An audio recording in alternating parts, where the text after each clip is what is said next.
Hello and welcome. I'm Bill Wake. We're here working on a Swift interpreter, a basic interpreter written in Swift. We've come a long ways. We've got probably, I don't know, 90% or so, 95% of the language done. And I want to switch focus over to the runtime environment. In particular, I want to look at, there's a statement we don't yet handle called stop. And stop basically is a breakpoint. When you hit that in your code, it stops, and then you can type continue at the command console, and it'll pick up from there. Now, just stopping maybe is not super useful, but I'd like to add in the capability to see the state of the variables. Okay, so kind of stop as a breakpoint and the store as a view into the variable list. With, well, my slow clock. Um, okay, so let's take a look what we got here. Oh, I got one more slide. All right. So stop breakpoint, resume with continue.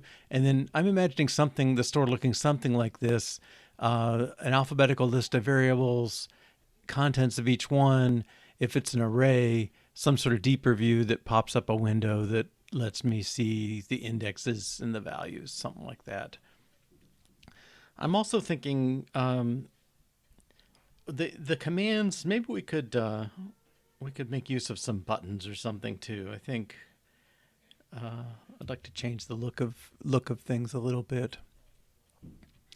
All right, so I guess maybe I should start there.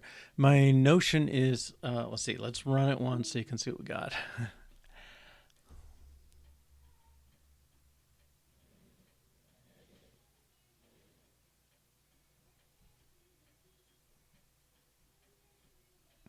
Okay, so this is very primitive. Let's see, so we have an area where we can type and add lines of text.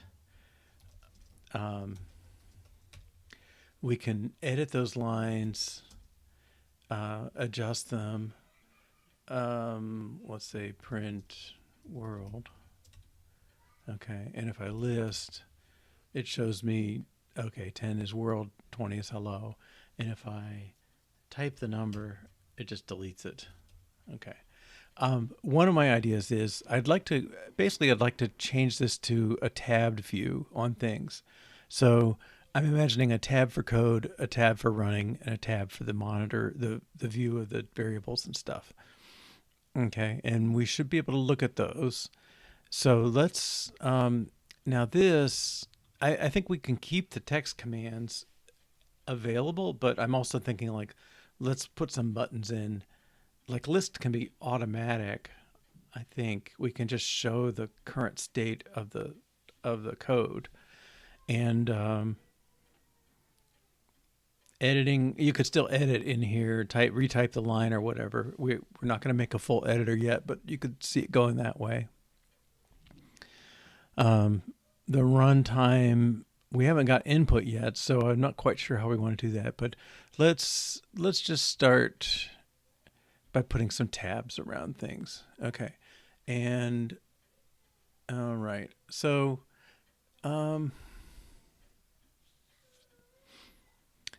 well, I know the way I think it works is you do tab view, and then all the stuff that's in it.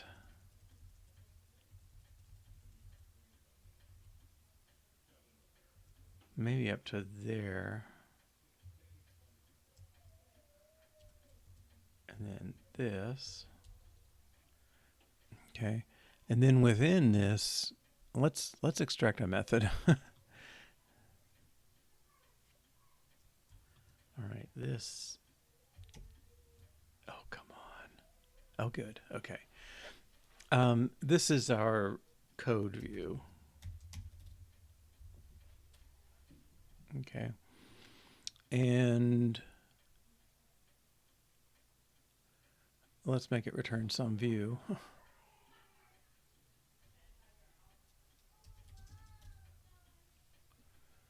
Okay. Good. We don't care, like you saw the horrible generic type that it really is, because it's a stack containing a scroll view reader containing a scroll view with some text. You know, all that stuff you can get by just saying some view, promising it will be a view, but not committing to a particular one. Okay. And then in here, I believe what you do, it's tab item, I think. Yeah. Tab item. And then in here, we can put an image and some text, code.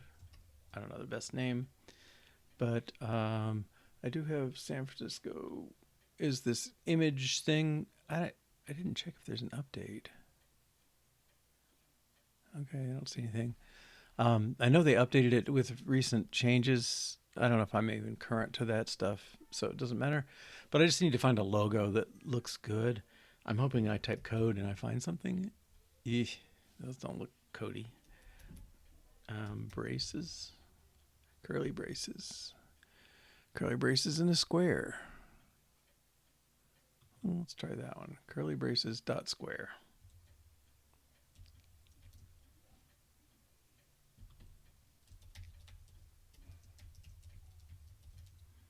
I didn't notice the type. Okay, it's all lower. I don't know if it cares, but let's do that. Okay. And we'll run this. I'm hoping this comes up with one single tab on the bottom, our main window, and then in the middle, this. Oh, darn. Oh, Mac OS. Maybe it's not quite the same. All right. Let's go ahead and add some others. Okay, so I want to have a run view, and we'll need a method for that.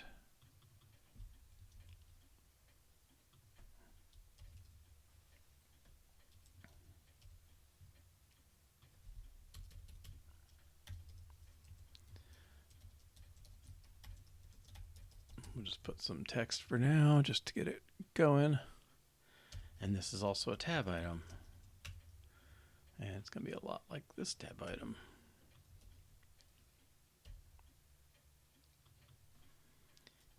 Output. And, ooh, what would be a good, well, I'll try output first, I guess. Nope.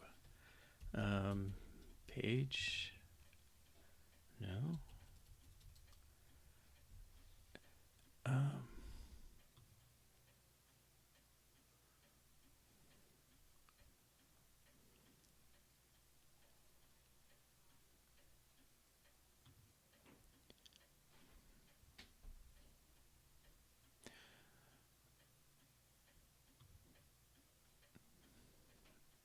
Maybe something like this, note.text.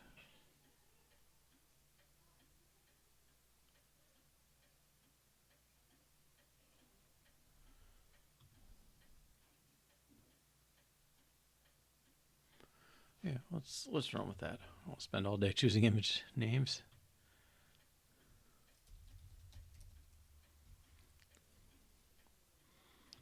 And let's call it output view. Well, no, I'm going to stick with run view because we are going to add IO at some point.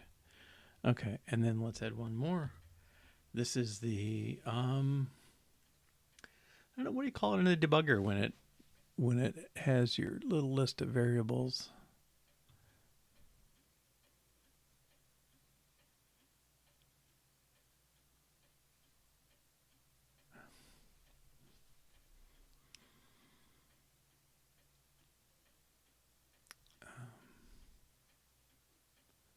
I guess I'm going to have to go in the debugger to see it. Let's just say variable view.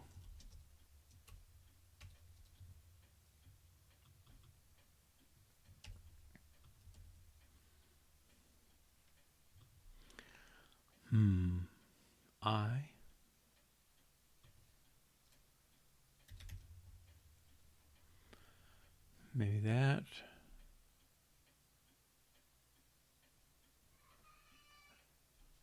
Yeah, I think that'll work.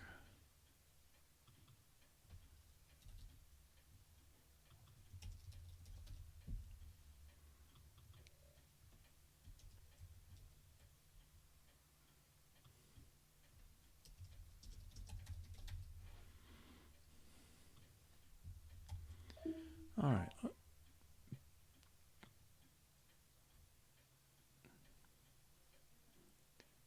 Oops.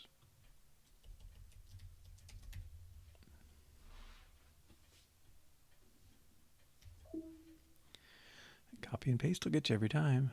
Okay. Yeah, so they don't do the tabs at the bottom in Mac OS. They do them at the top. I'm running all the variables. Okay. This is this is getting there. Okay.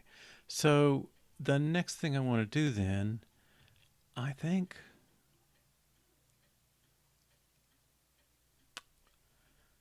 let's see, I think we basically, the scroll reader, that's fine. Text output.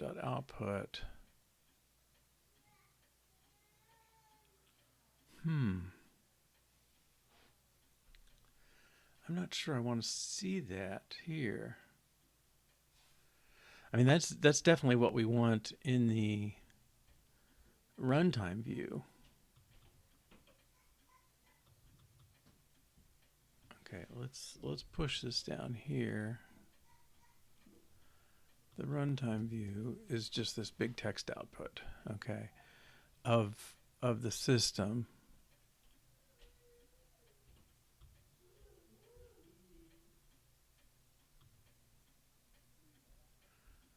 Result of initializer is unused. Function declares an opaque net return type. It has no return. Well, oh, it's in the VStack before.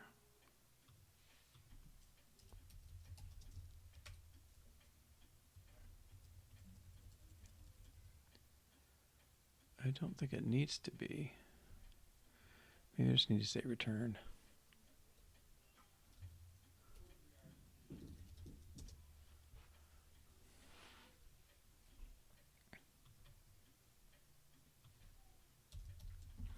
Maybe I need to balance my braces. Okay.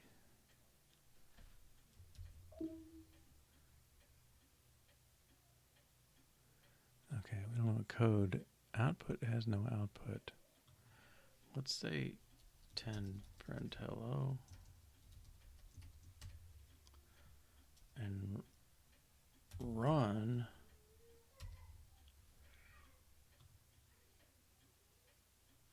Output there. Okay. Yeah, I'm kind of discovering what I need here as I go. So right now the output, everything's in there because we were imitating the original console kind of system. Now I want this to just be the code. So this page should just be code. There's no reason to have a list command anymore because the list is always listed. There's no reason to put the code in the output side or even the commands in the output side.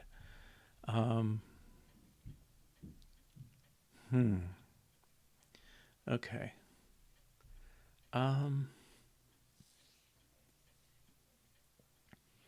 But I still can run this in the current mode. Like the first tab works like it always has. So I'm okay.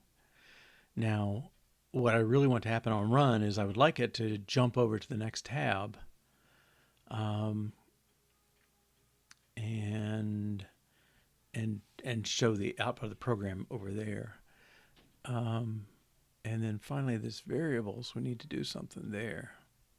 Okay. And these are coming from kind of three different places. The code, well, right now the REPL knows the output. Okay, because that's where it's going to draw, it's going to send its output to. It also knows the program. And then it creates an interpreter and runs there. Okay, so a little different. Okay, so I think part of the deal is this stuff, append command. I don't think I should be doing that. Okay, now the only commands I have run and list, and then the editing stuff. Okay, so I think if the editor, let's see, let me minimize this.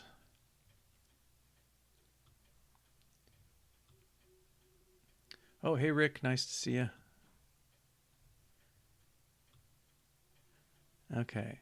So if this always just displays the program, I don't I don't really need to show the results of editing, because if I edit a line, it replaces line 10, then line 10 updates up here and I'm good. So I want to change this. I also want buttons. um, maybe I just want a run button. I don't think it's terrible to keep the textual mode around for some purposes, but all right. Well, let's add that button first. That's easy, right? Okay, so I guess we'll put it below um, the text there. All right, and that's in content view. And I don't know,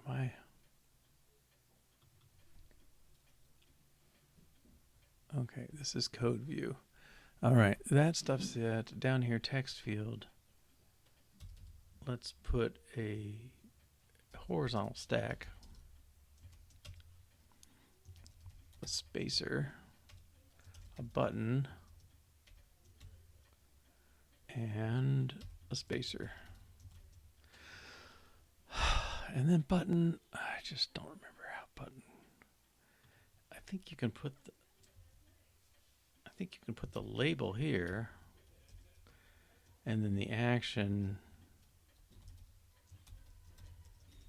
here.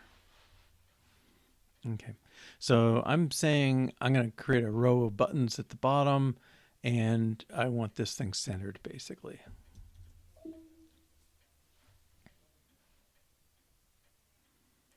Okay, and we'll work on padding and stuff because this looks really crowded. But anyway, well, I could put a vertical spacer. Okay. We want to hook this thing up, so we want the run button to do whatever REPL would do when we run it. I mean, we just want to trigger it. Do run output. Does that sound right?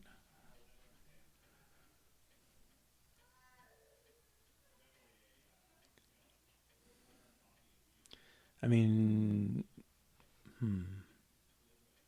it makes sense to have a top level action like that, I guess. Let's do it. So our content view knows the output, so it has the information. So let's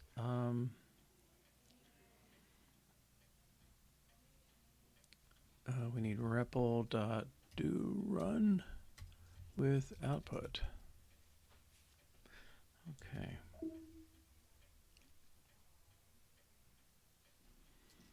Okay, let's add a line, 10 print 10. I can say run. Boom. Okay. Well, no, it's not boom. It's something internal. Metal API validation. I've seen this error before. It's not anything we're doing. Okay, but notice here we got our 10. Okay, and the output's still the same. Okay,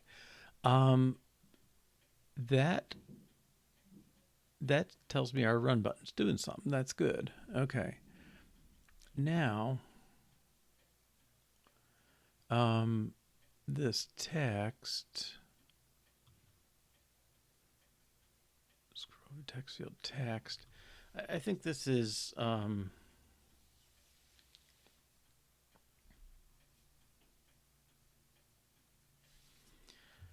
retype line to edit, or just line number to delete.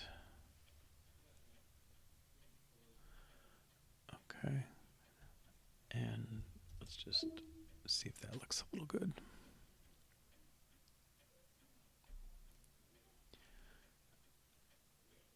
Maybe it's enter line, retype it, or just type line number to delete it.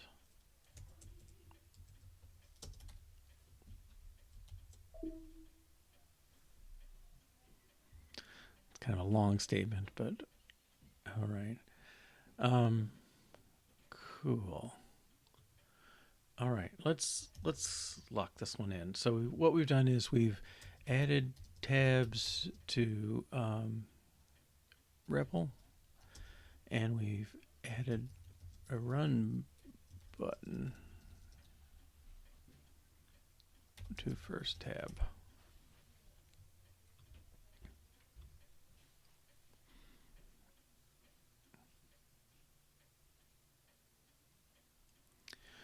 Okay. Let's see. So I think what I want to do is separate output from program. And notice nobody knows program here. So that's a bit of a problem to me. REPL equals REPL.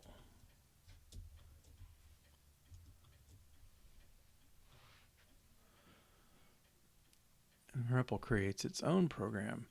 I would think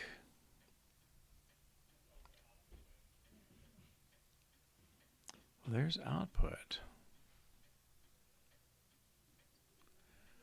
Who referenced this?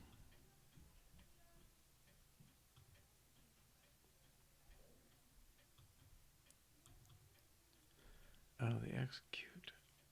Okay. So it's got that exclamation point because it's delayed, but once we know it will be set, and we'll just let it go.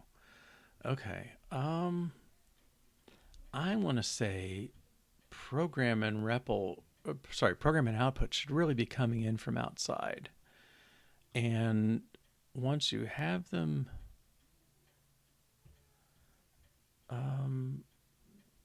they're consistently being used. Yeah, I think let's make the init take it. All right, so init, and we want to take the program and the output, and we'll save those.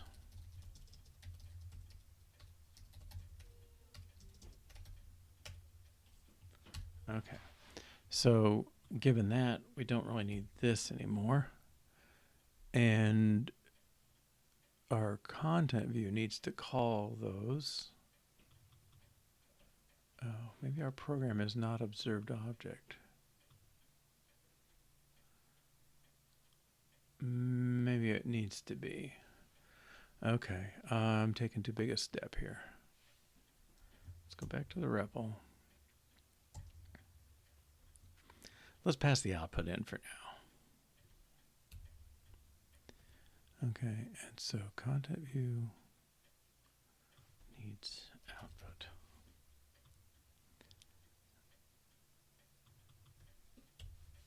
Okay. So now I don't see a reason why execute needs it. Right? Because it's already got it. Oh, let's build tests. Somebody's going to be complaining. Can I use member with proper? Oh, this is why we did this before.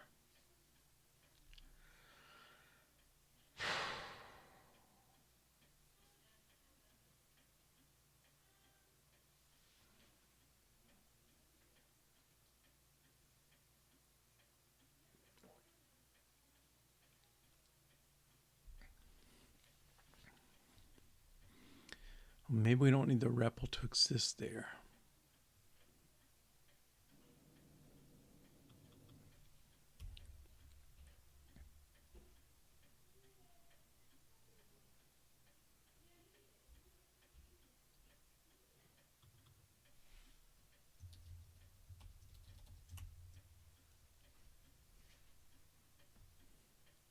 Should be another one somewhere. There it is.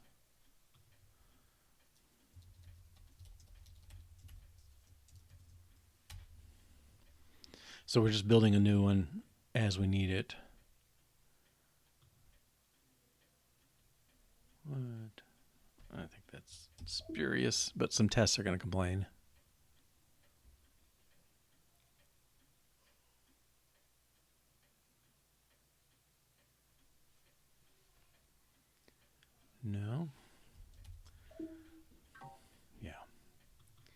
Okay. I think I'm going to make both these changes at once. Let's take the output off here and out of here. He knows output, so that should be okay. And off here. All right, and then we'll adjust those in here. Command do run. Okay, I just don't want to touch every one of these tests multiple times. Okay, so we'll swap the order and then pass output.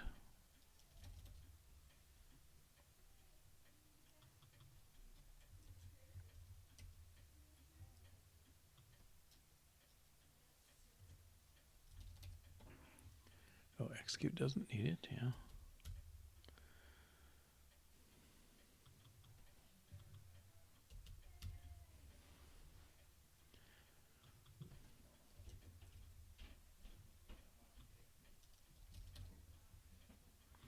So we're kind of making REPL a little lighter in a sense, because we're just creating them and throwing them away.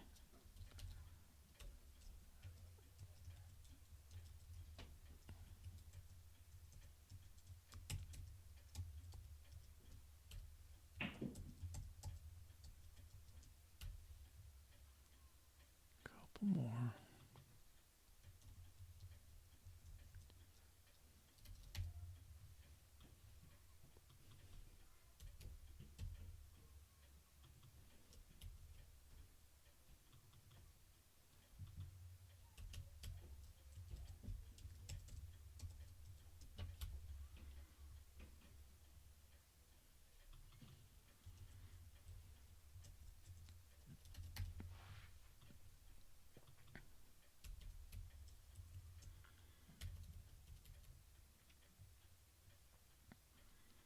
All right, now let's run.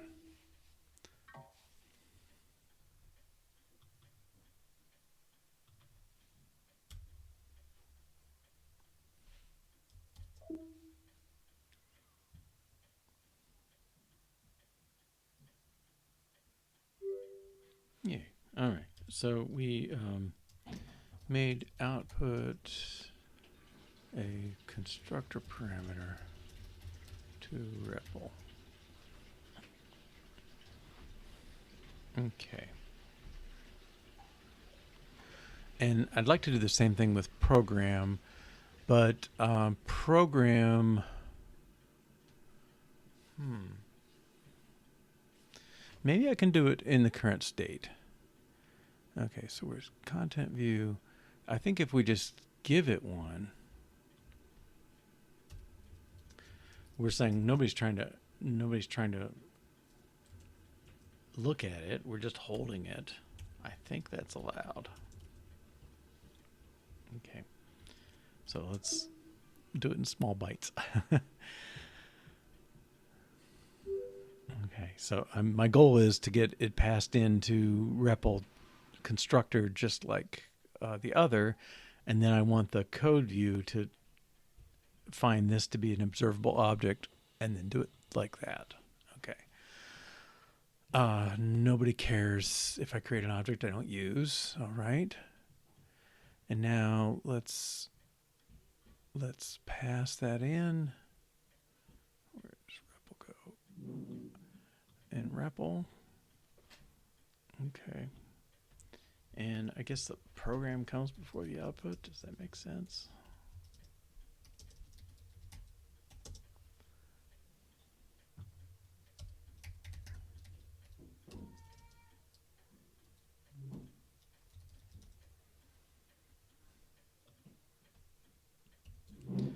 And there's no point initializing it now because I'm just going to throw it away immediately. Okay.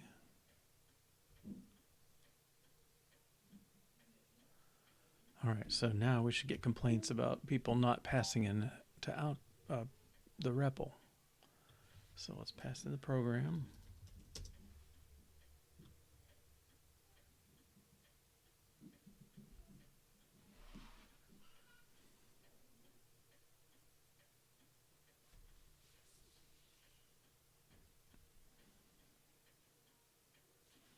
I think in these tests, I'm not really...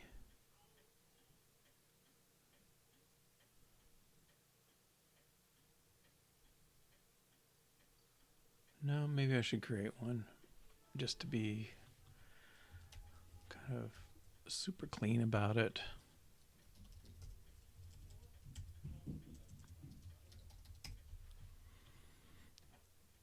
REPL program output.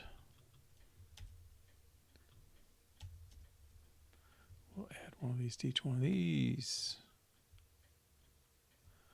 You know, let's do it a little more easily. Func make REPL returns a REPL.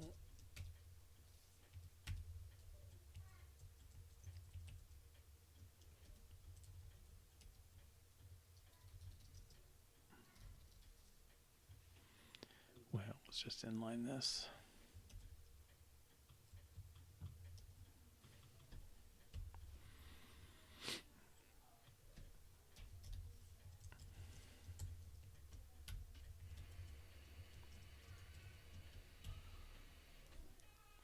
I get lazy on these when I refactor, and I'm gonna commit to doing better. Oh, now I assert on the output. All right, we'll get it edited and then we'll deal with it.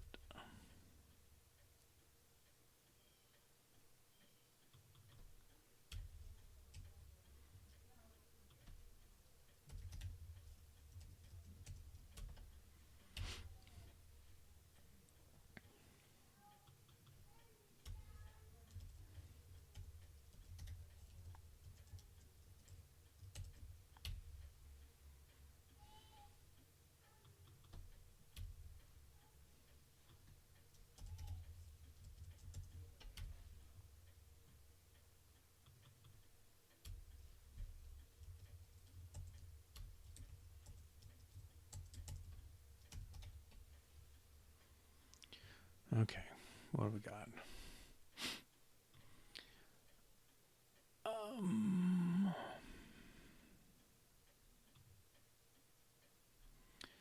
Yeah, well, we can get to REPL.output.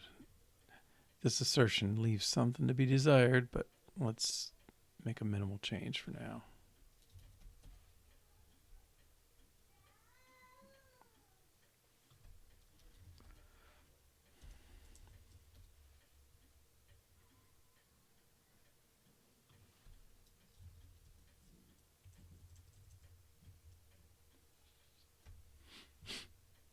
REPL output.count equals expected.count. But output equals output. I think this is redundant.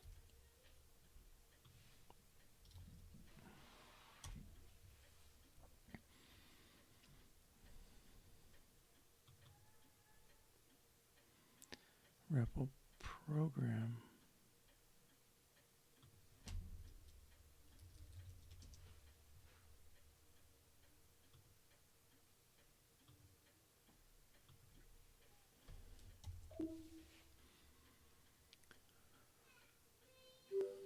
Okay, so now we are past the program to the REPL.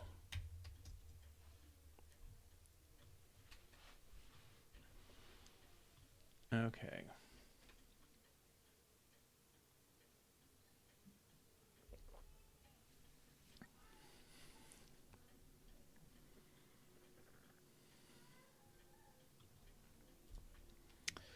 All right, now everything's been pretty straightforward till now. I'm not as sure what to do here. Program.swift.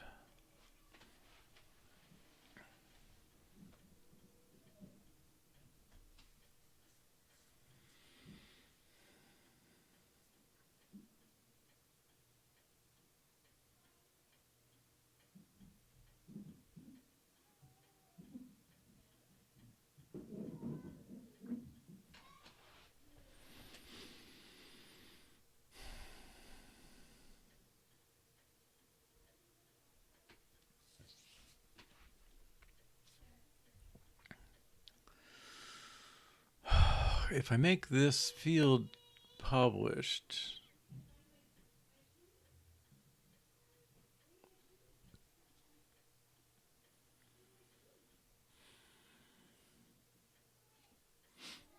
all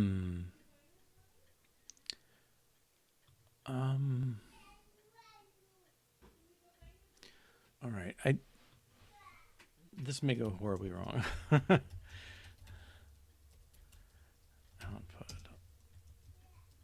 Okay, let's put this in this order.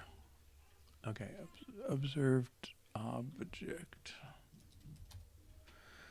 Program equals program. Okay, now program then has to be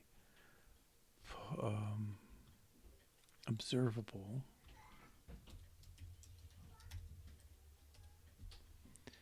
And this field has to be published. All right, so now, is that not the right one? Where's output?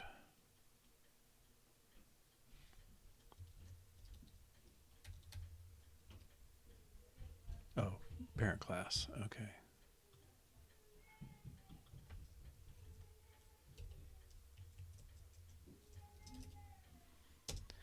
Okay, so now this field is observable means when it changes, our observing field in here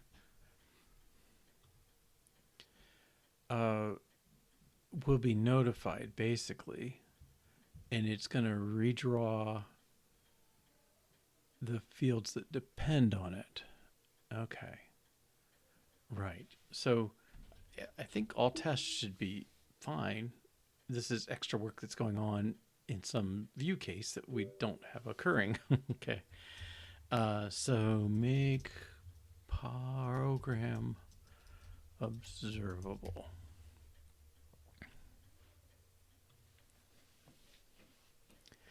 Now, the thing that concerns me is that our code, okay, here's code view. This text output, well, it really wants to be, let's make it program dot lines. Define on URL and may not be in this context. That was like that. Okay, and I'm gonna comment out this one. Call value of non-function binding, remove parens, insert $.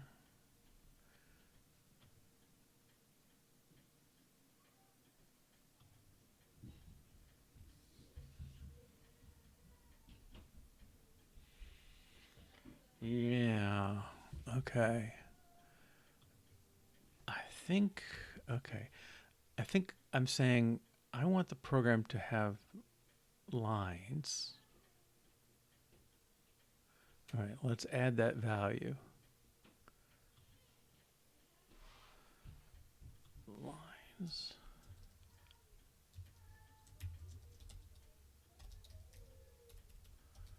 Var, oops. Program. Okay. At published var lines. Oh dear.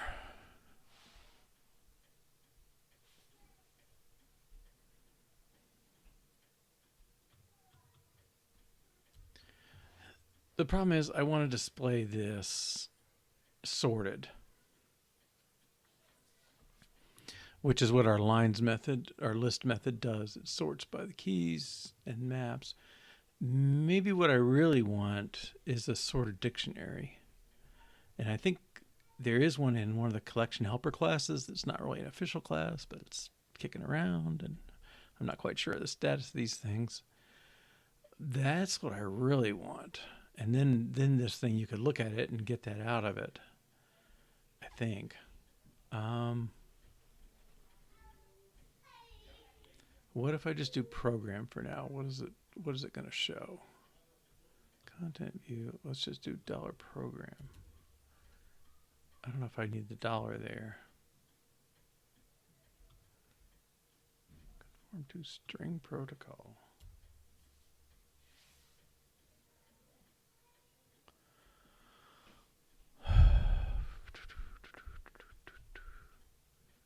I don't know what that takes.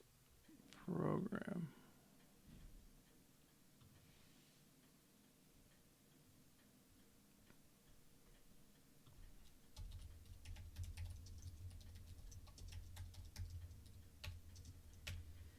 And it should offer to fill in.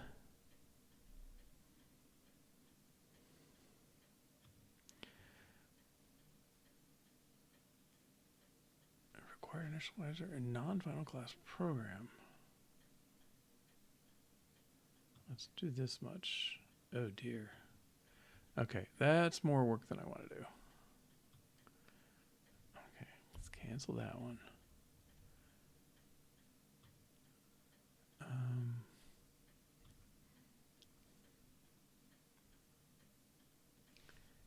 Let's defer it for a minute. Okay, we still have the output in the other side. All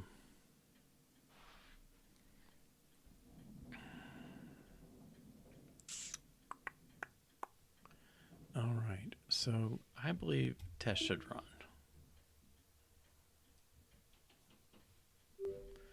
All right, now let's look at program.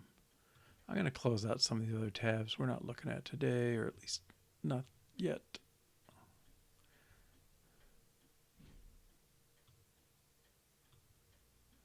Okay. Okay, so program, I really would like to see this.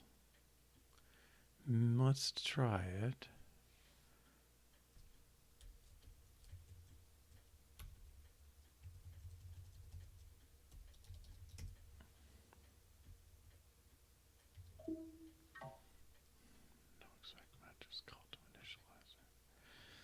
Okay.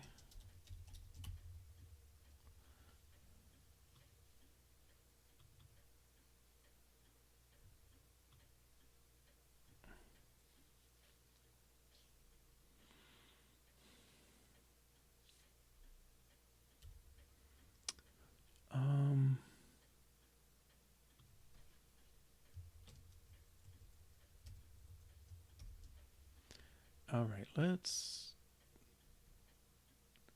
me get a tab here. Okay, so sort of dictionary. I guess it's Swift, really, not Swift UI.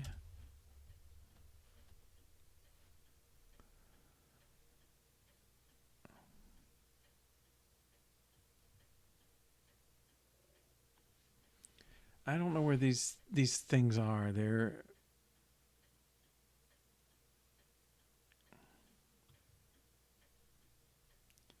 Order Dictionary and Swift new collections. This is maybe what I'm thinking about. Yeah.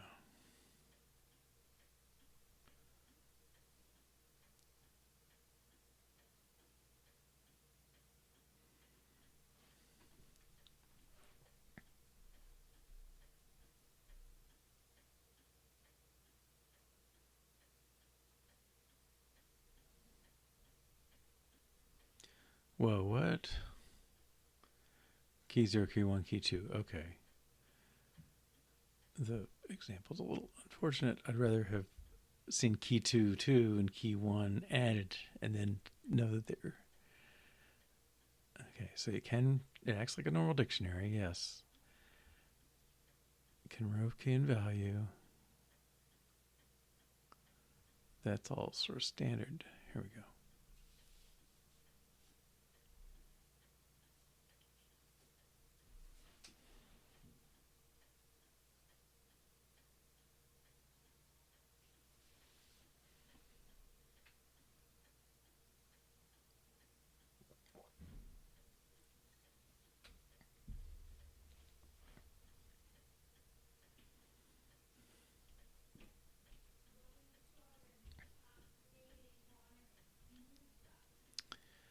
Okay.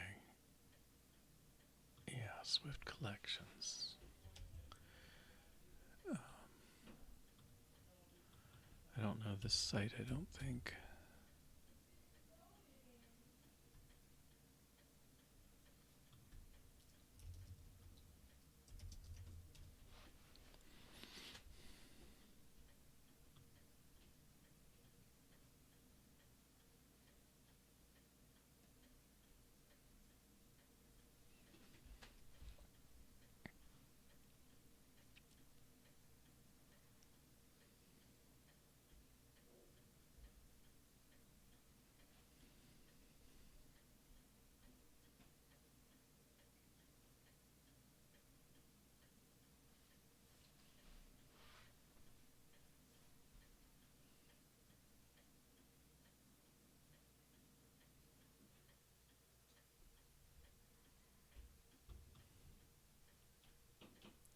And I'm not really using the package stuff in Swift much. I know I've done it before, but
Swift PM command line. Okay, so Xcode 13. I think I'm running at least that. Yep. Okay.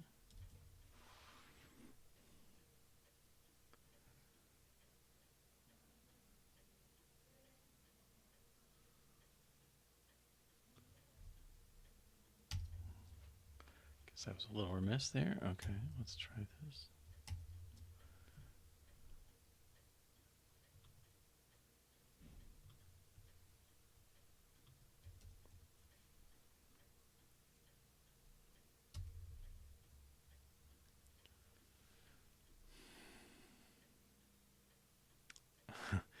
Lots of complaints, and then, okay, we added it. Oh, and I see I turned this off. Let's put that back on. Must not have had much of a start this morning. Okay, fire the above command. Select your project in the Xcode Navigator. Select it again in the projects.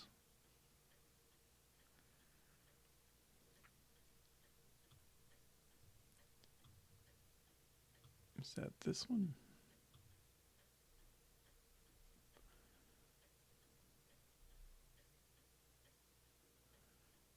Xcode Project Navigator.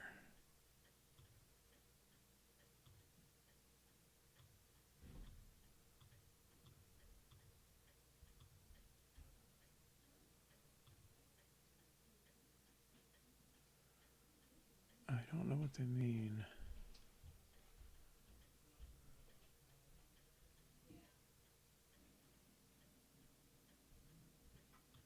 Organizer? No.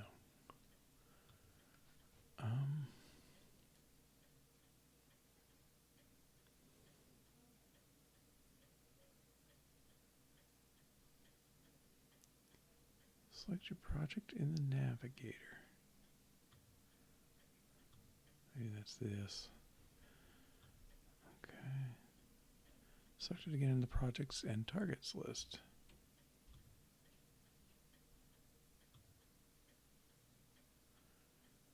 Switch to the Swift Packages tab, which I don't see.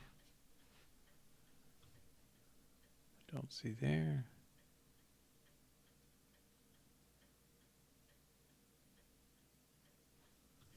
Is it this?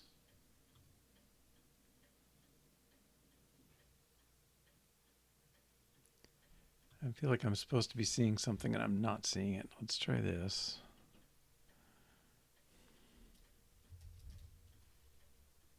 Nope.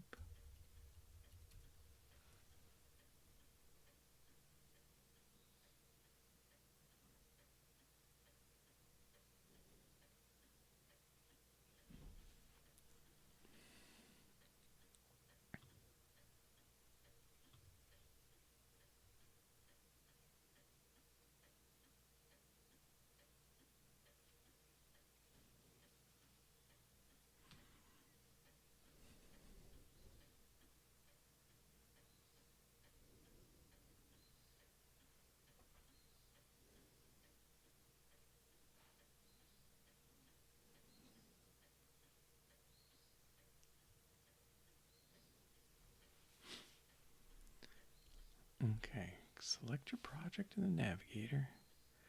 Select it again in the projects and targets list. Can I add a package? That's promising. Swift algorithms, Swift collections. Add the package.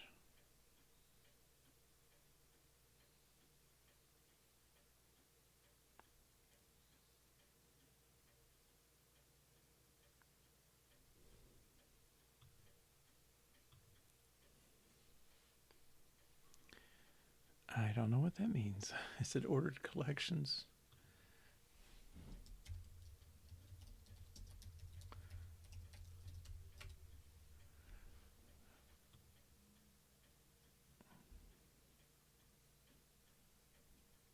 Okay, it is.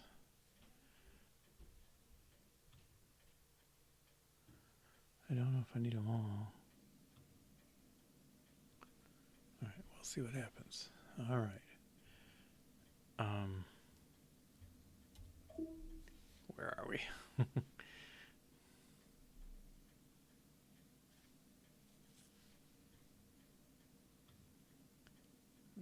that's harmless. Let's see if the test pass. Okay, let's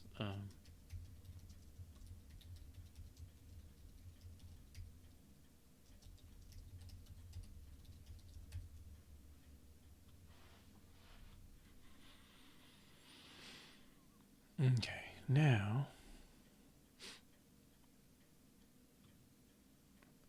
I think we're trying to do this basically. Program of ordered dictionary equals brackets. This goes to that. Okay, we had to import it.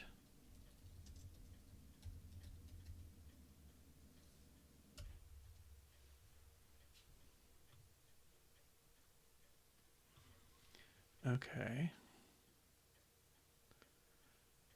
So with that,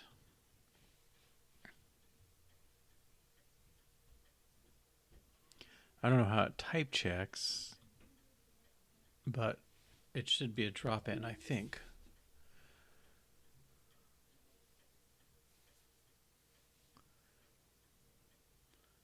So we're not doing anything different at this point. All right. Switch program to use ordered dictionary.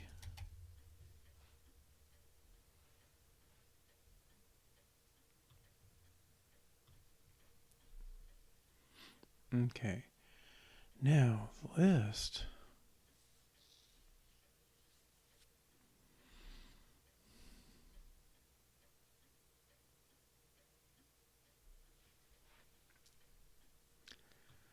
I think I can drop this part. I don't know how thoroughly we're testing it. Okay.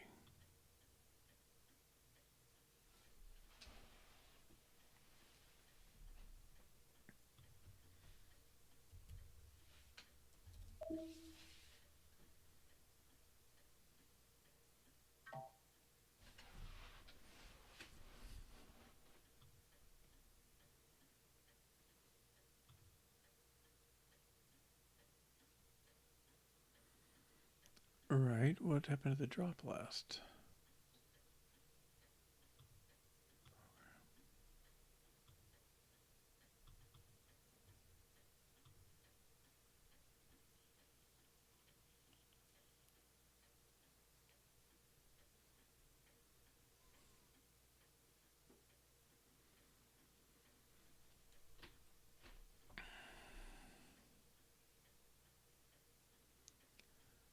lists on REPL. Calls do list. Program.list for each.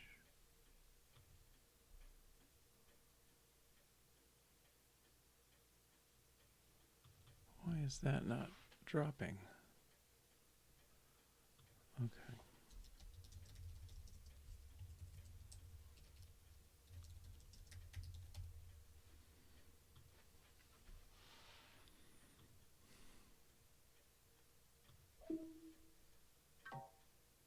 Wait a minute.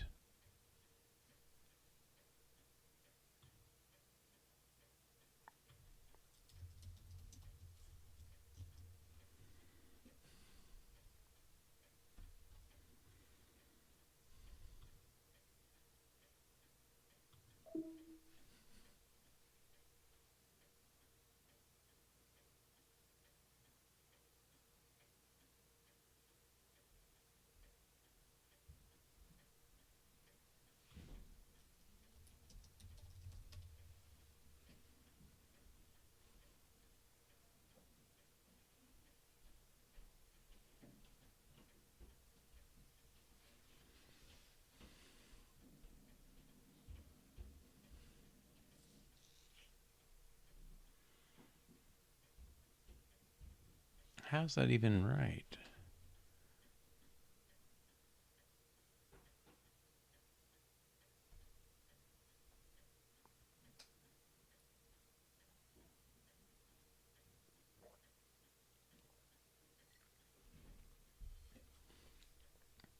Okay, well, that gives me another question about order dictionary then.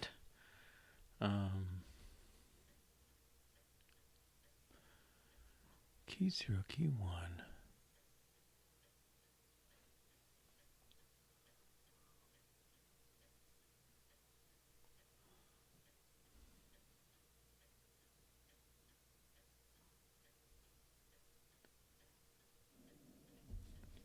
Key and value insertion order. Maybe this thing's not doing what I want.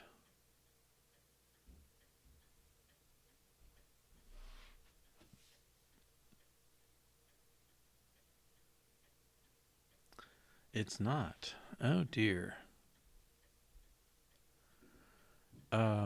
So it's maintaining the order it was originally seen. Let's see where they go.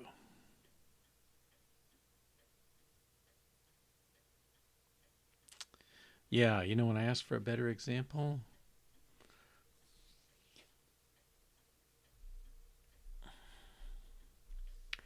right, the order is not the order on the key. The order is the order the keys arrived. But A, B, A is redundant, so we just keep A first, then C comes in, then these are all the same. Ugh.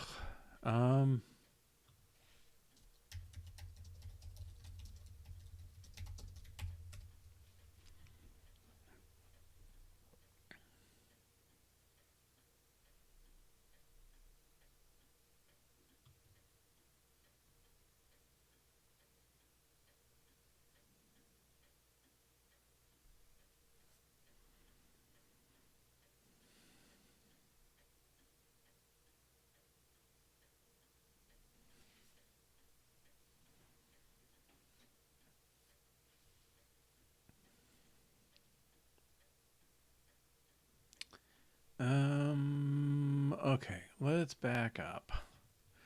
And when I say back up, I mean really back up. Okay, let's revert this.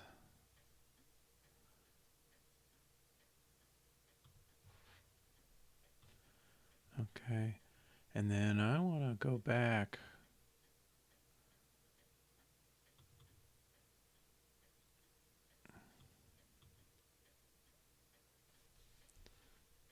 Can I delete these?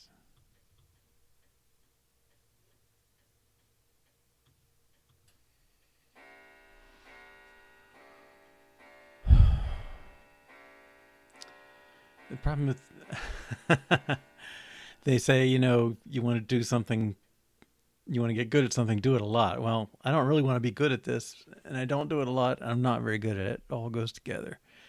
Um, I really want to go back to this version. I don't know if I check this out.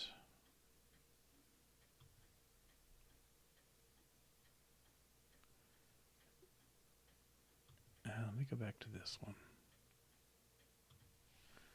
Okay. So my go-to resource, forgive the vulgarness, but yeah, I did something wrong.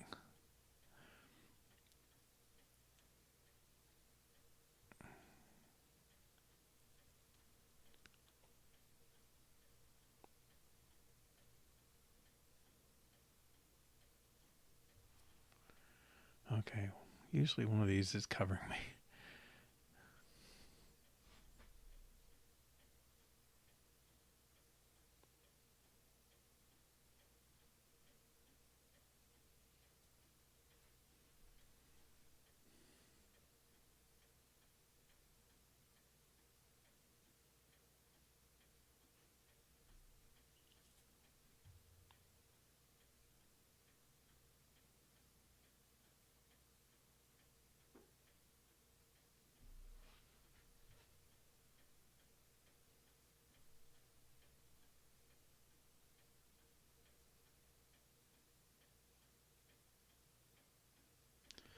Is this going to work? Get on.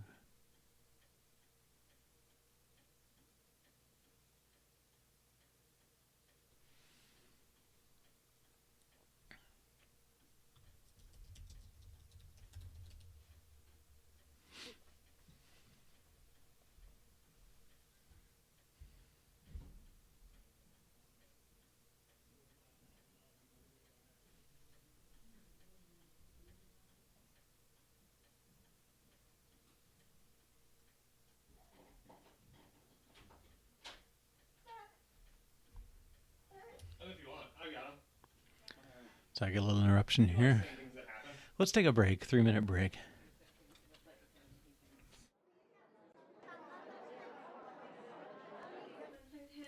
All right, welcome back. Let's see what we can do here. Get log, get revert.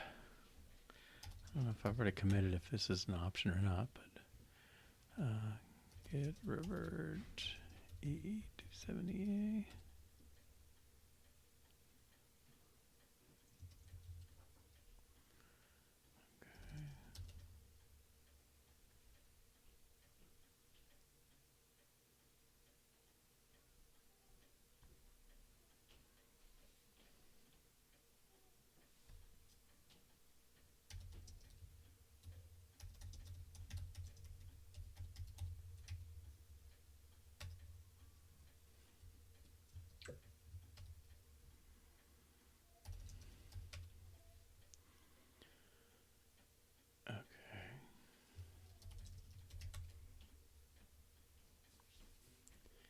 Head detached.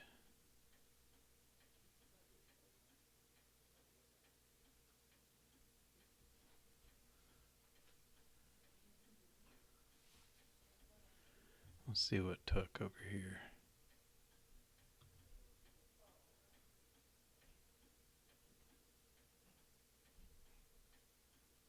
If we lose our package, maybe good.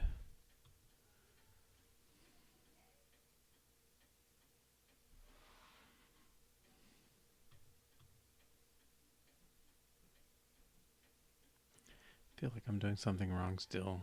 Ugh. I'm not sure to interpret this. Head detached sounds just wrong to me,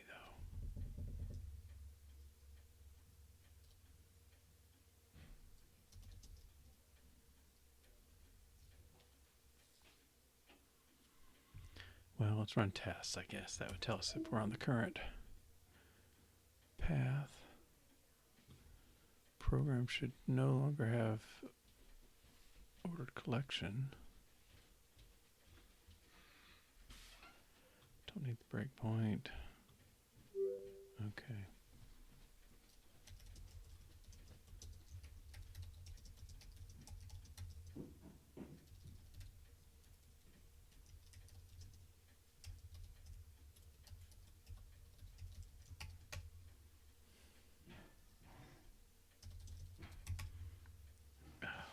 Still not right. Gosh.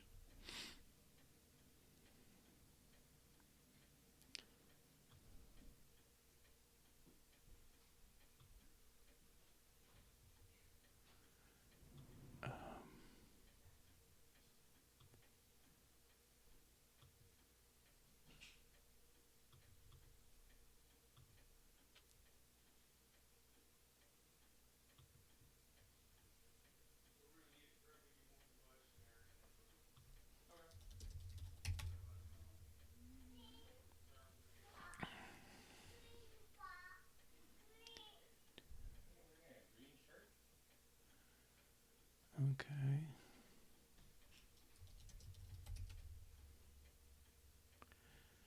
Oh, I hate being.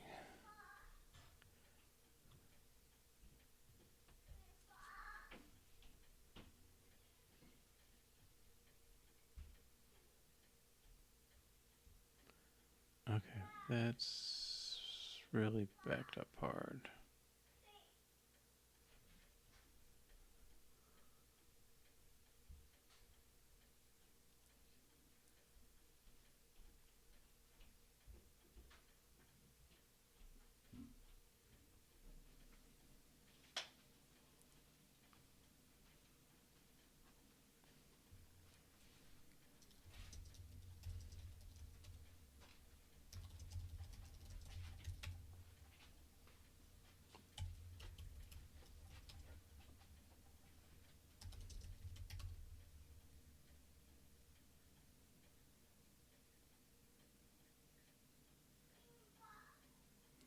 Don't think I care about that.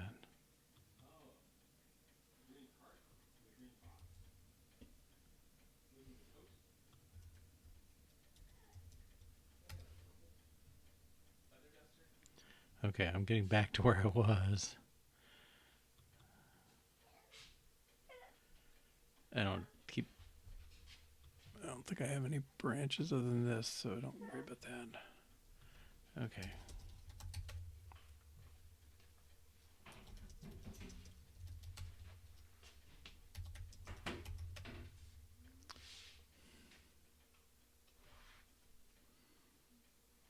I don't think I want to worry about that one. Okay. Now, if I check out...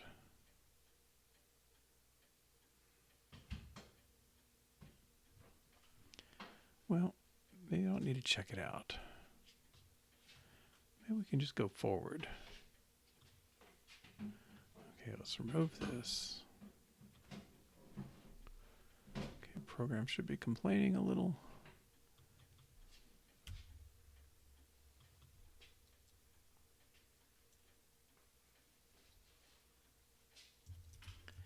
This is it to string.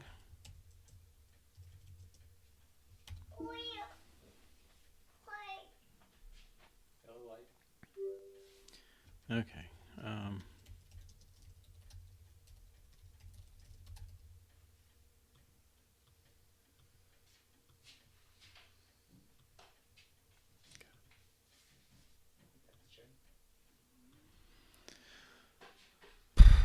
Okay. Do we want the published program? You can see we're not getting to continue today at the rate we're going anyway. Okay.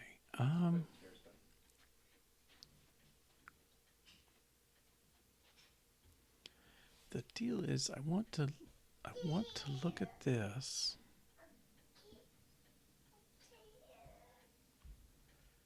All right. What happens here? I mean, its program is observed.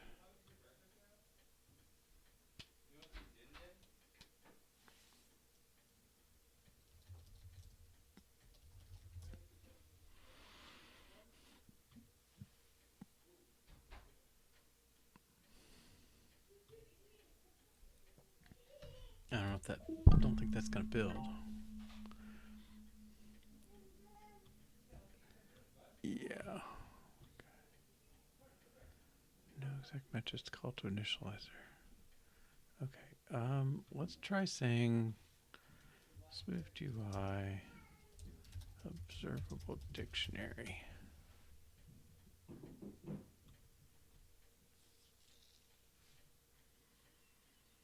Okay.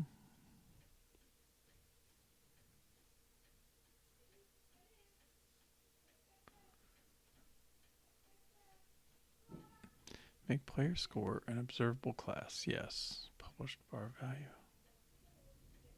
of int.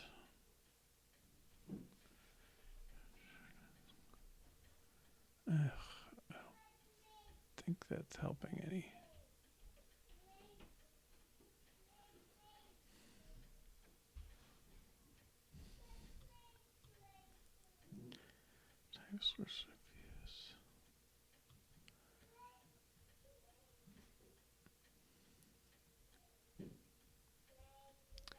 This is like a very abstract way to do it.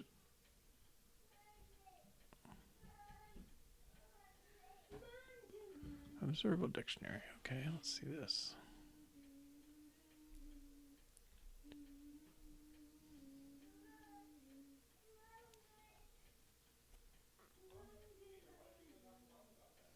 That's not really it.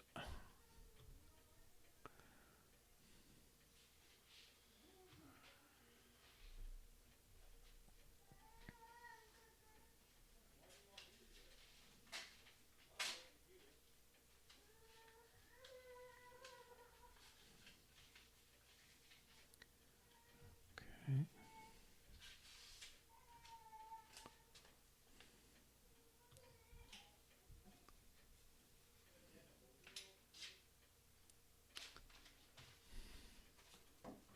Type image for parameter 1.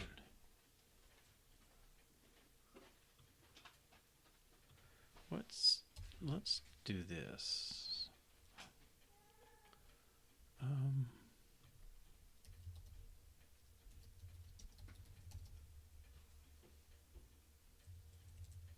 That problem sounds promising. Yes.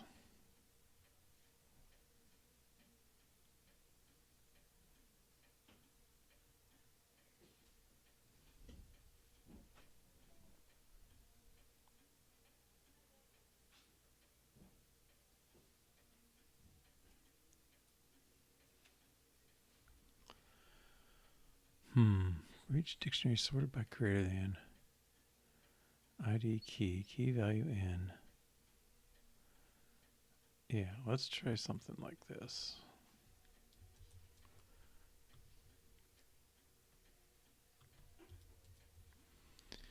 For each program sorted by greater ID. I don't know if key comes out the same.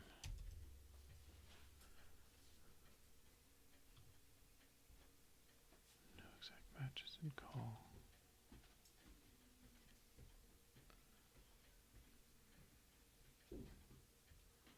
I don't think I need this section stuff.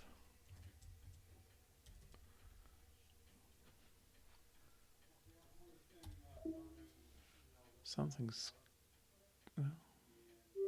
okay. All right, so I'm just going to see the rest of the line. I'm not going to see the line number, but we'll get there. Okay.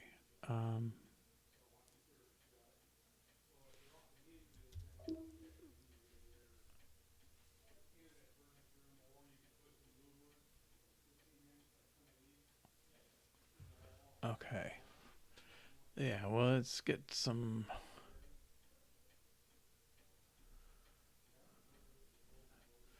That's kind of what I don't want to see.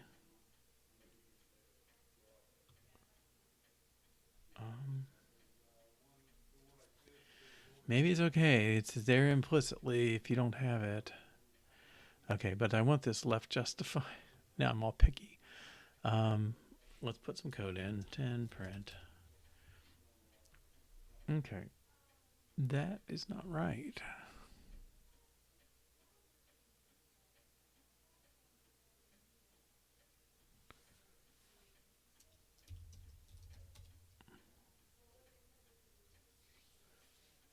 Am I sorting the wrong way?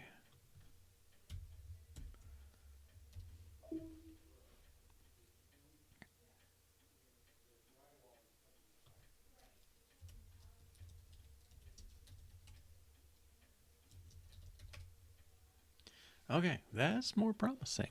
All right. And it's got the whole line already, so that's good. All right, so let's start cleaning up. Okay. This is fine. We don't need that. We do like this.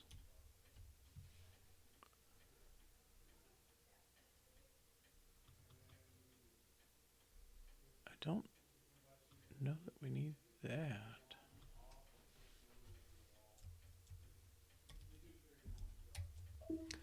And it should be left justified.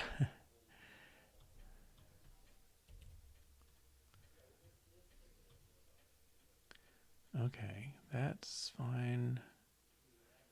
Text.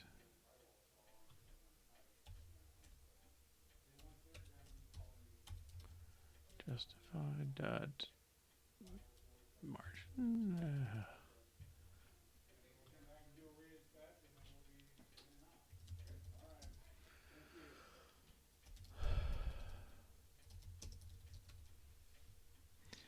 I thought it defaulted to that.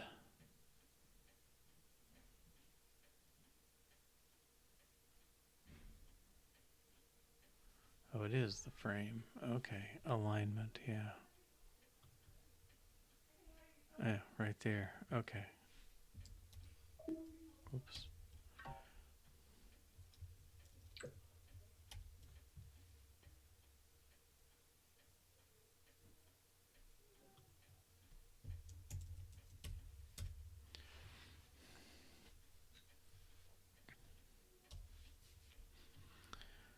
Okay, so that should work. I'm feeling a little snoopy about everything with this still, but okay. 10 tests. I don't know why I'm getting blanks there.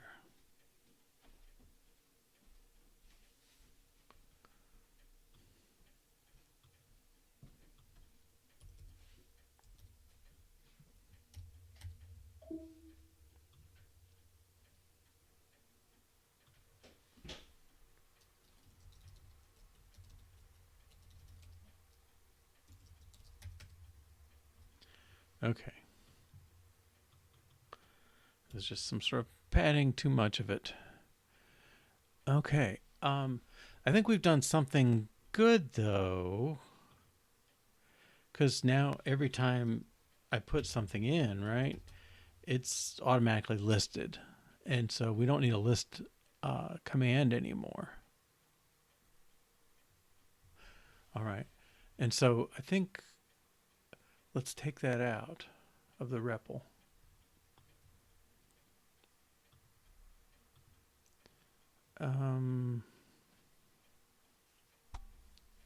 REPL tests.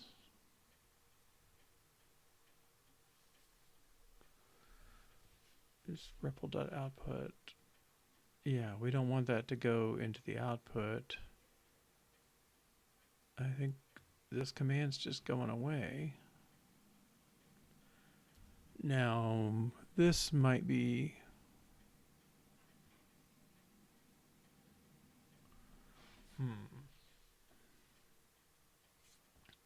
I guess this is going away too, because there's no listing.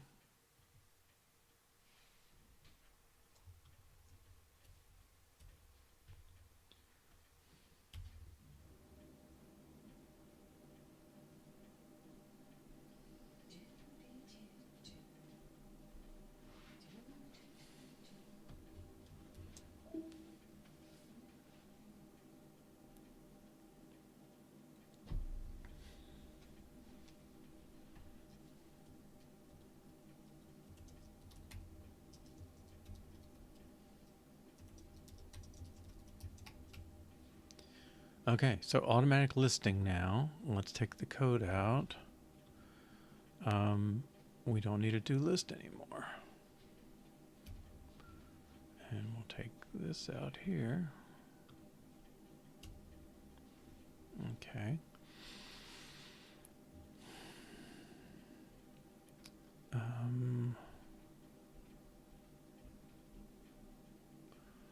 Well, and I kind of think we don't need a run anymore.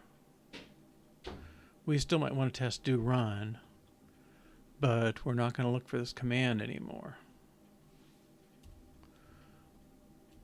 Okay. And so I think a test will fail.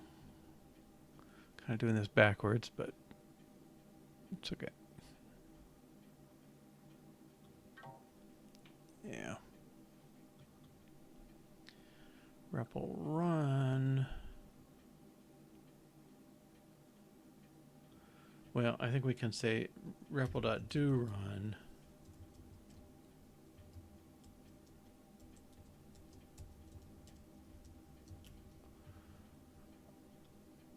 Test REPL run. Okay, that's still sort of accurate.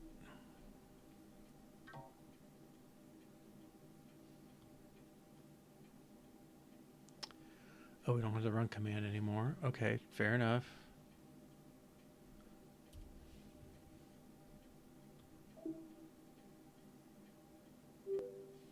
Okay. All right, so we made code display automatically. Remove REPL list and run commands. Still have run button. Okay.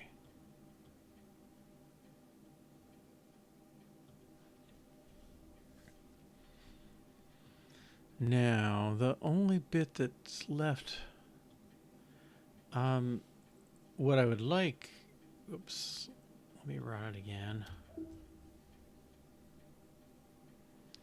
Okay, what I would like when you run, let's put a print 20 something in there. I'd like you to bounce to the other tab, to the output tab, automatically. Okay, so let's see. I had an article on that.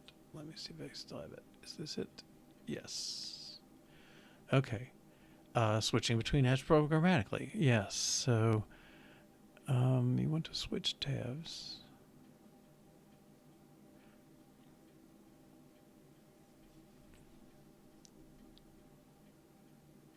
Tab view selection.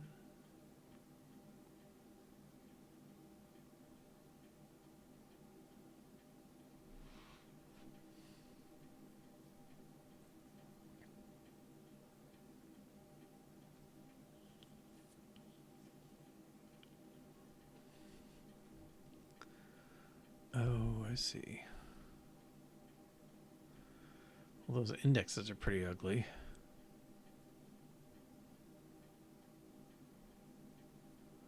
Hide the tab view.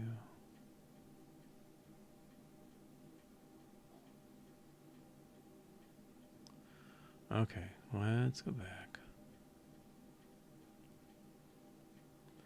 Tab view selection, $selection. Okay.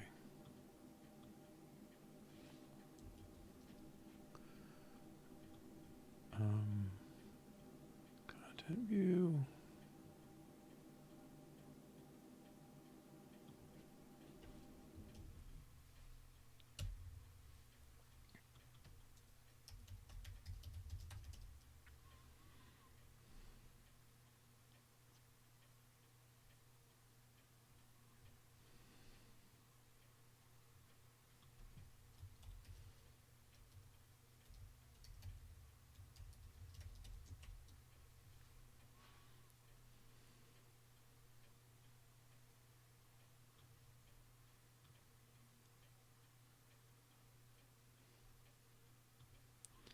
And then I have to explicitly tag them?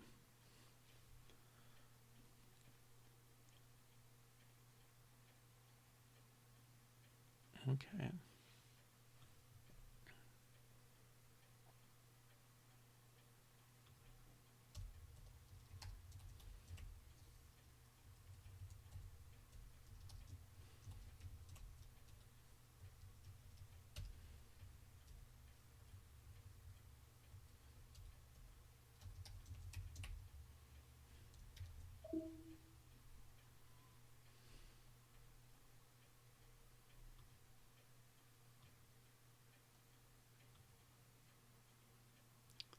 Okay, and then what I want this to do is I want the run button to switch tags to tabs. And that was just assigning it, right?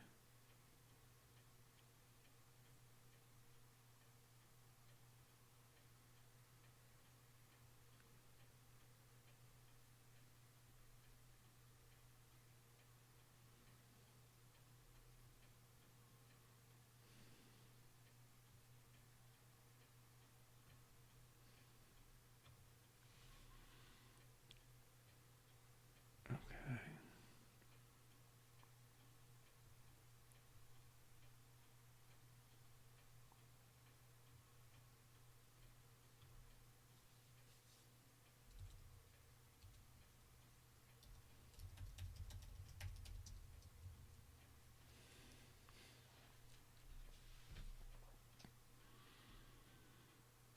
Okay, let's see if this works.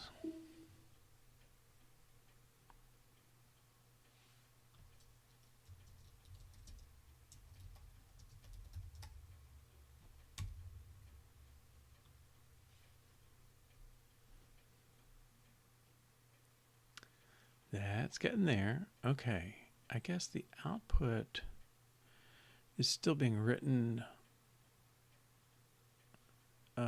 REPL must be doing that. Yep, we're not going to append the commands anymore on execute.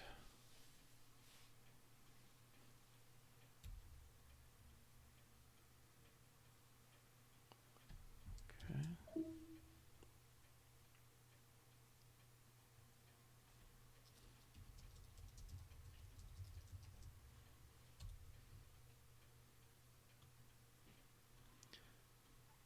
Good. Oh, except.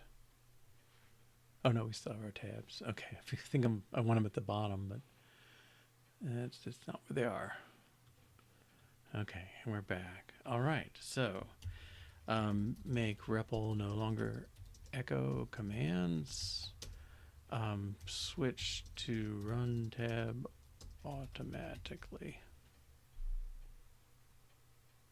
How about switch to output tab automatically when run is called?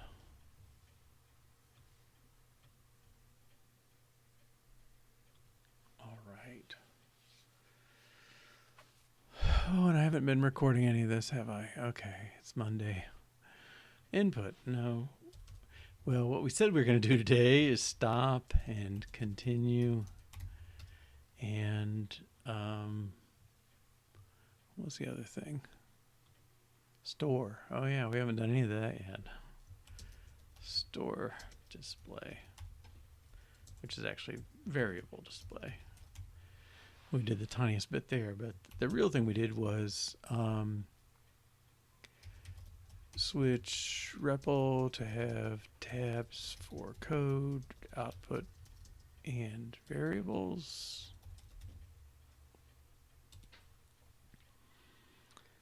And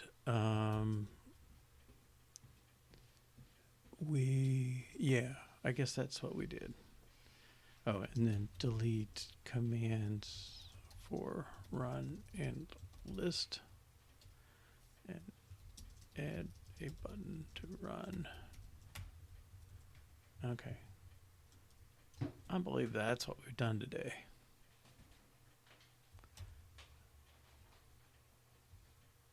Put it on screen anyway.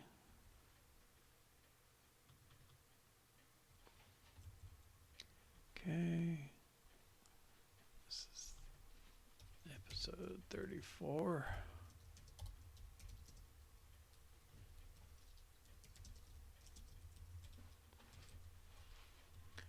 And I might put all these under the REPL category, I guess.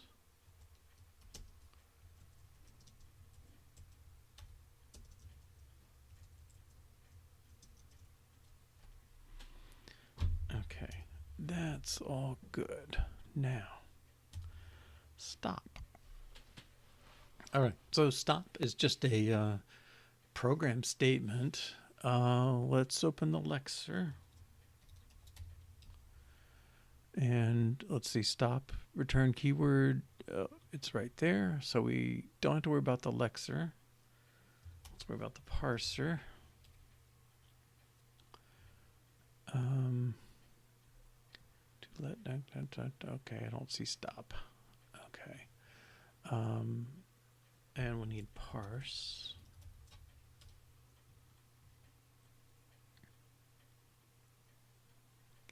Expressions, and then statements. Okay, we don't have a stop yet. Let's add stop. Interpreter should complain because we don't implement it. Okay.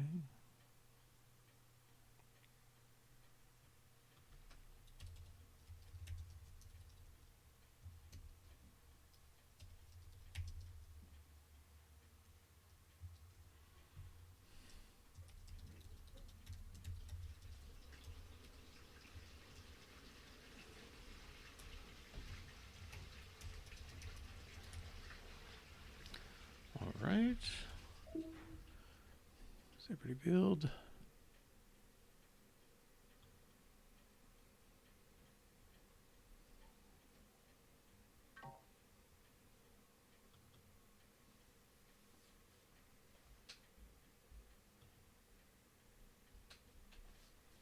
Oh, command gets echoed. Oh, I guess I didn't delete a test for it. But that is no longer true. REPL run. Only the output is in there now.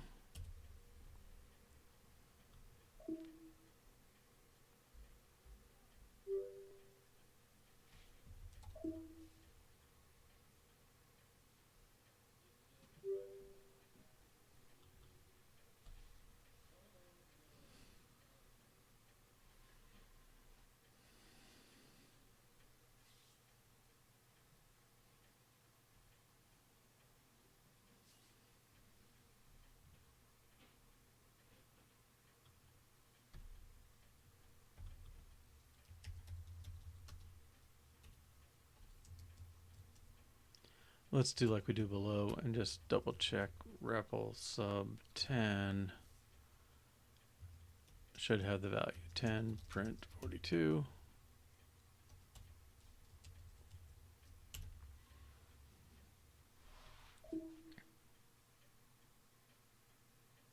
No longer in the output. Okay. Whoops.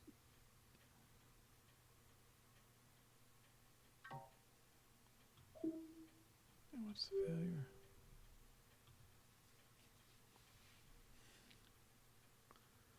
Forty-two space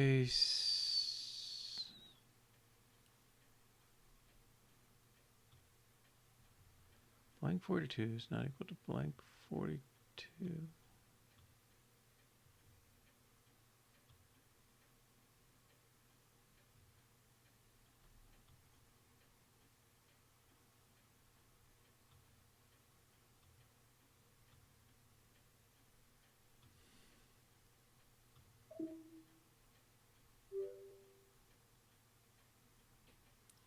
Zero failure. This is messed up.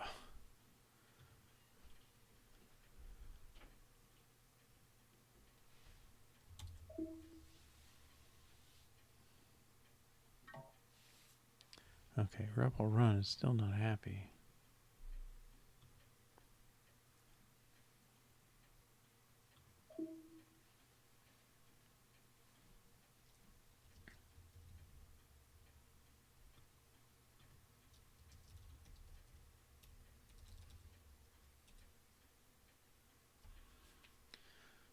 Oh, space after.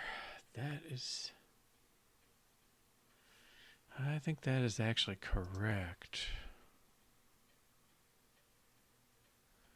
We followed the C64 rule on that there was space after a number.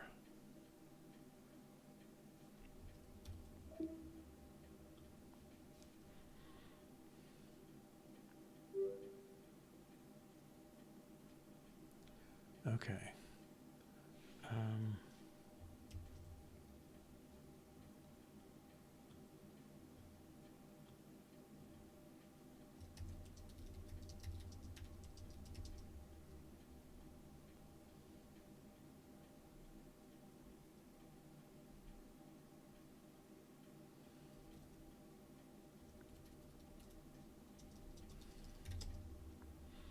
Fixed test. We no longer echo output, echo commands to output, and we add stop to parse.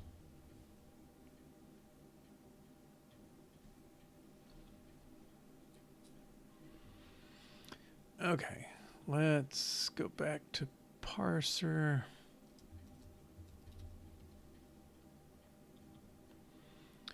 All right, and these are the statements. All right, so we need parser tests.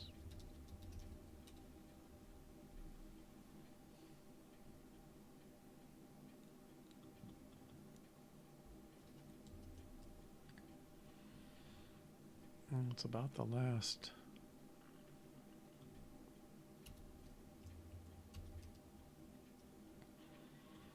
Last one alphabetically. Stop. 10. Stop. We don't care about case, and this should be a stop. Okay, and simple as that is, it's not going to pass.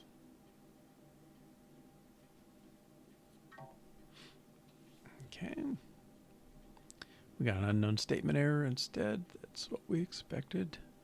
All right. And then case stop. Result equals statement. I don't know if I have to say statement dot stop. Okay.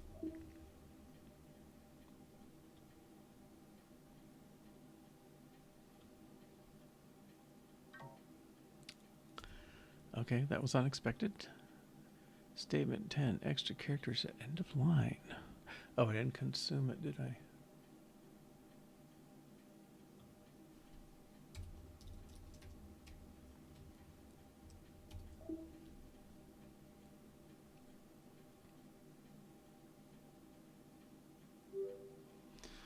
All right.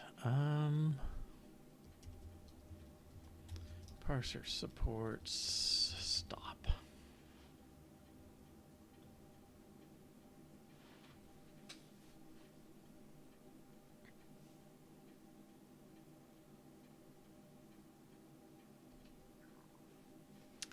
Yeah, now I guess I said before it's a breakpoint kind of thing, and you could go in and we like to observe the variables. But the other thing you can do is you can edit your program right there because we just don't care. So, all right, that may become interesting. Okay, so not REPL but interpreter. Okay. So we need something more like this, I think.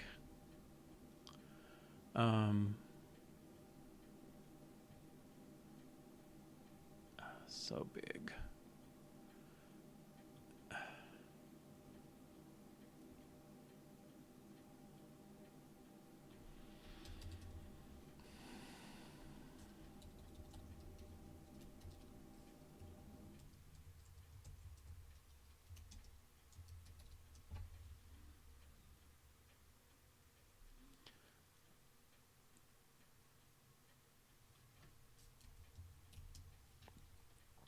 All right, so we try interpreter.run, assert true interpreter.done. I don't think we need that.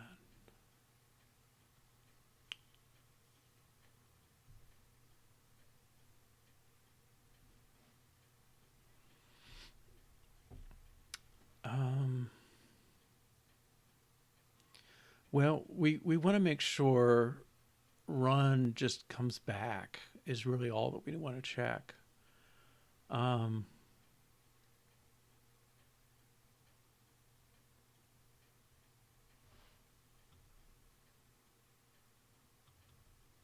It's not done. I think we want to say stopped. We want to maintain a separate variable for this.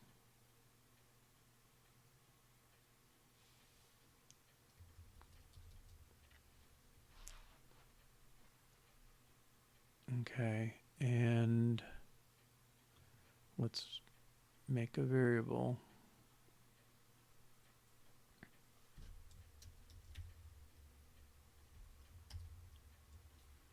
Done is false. Well, stopped is just as false.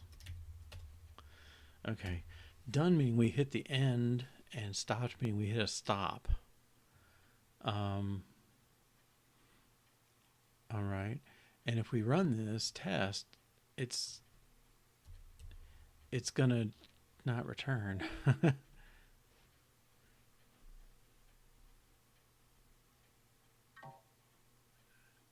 Okay, yeah, well that's true. Okay,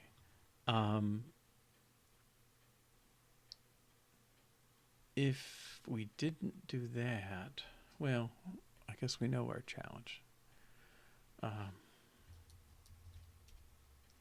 Okay, what we want to happen is stopped equals true and break.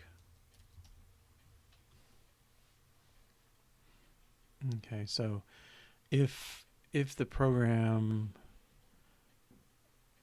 hits a stop statement, we want to hit stopped.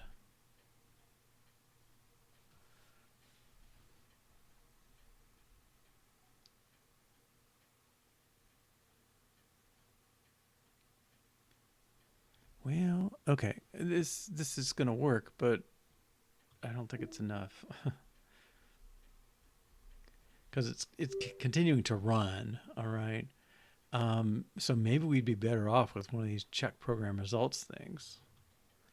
Let's try that.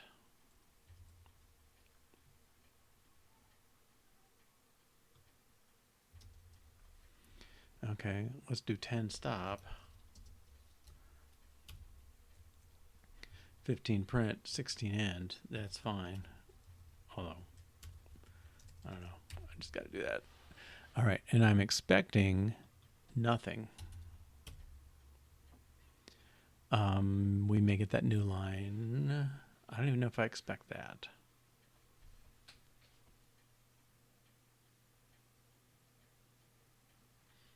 I don't think I do. Okay. I expect to hit line 10 and stop immediately.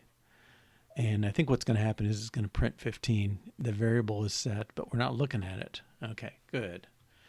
Like Ted Young says, you want to get the right.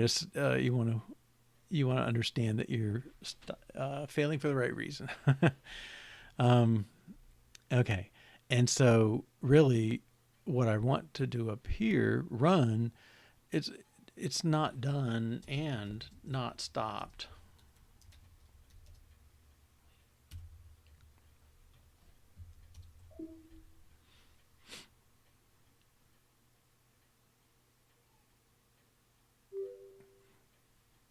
Okay.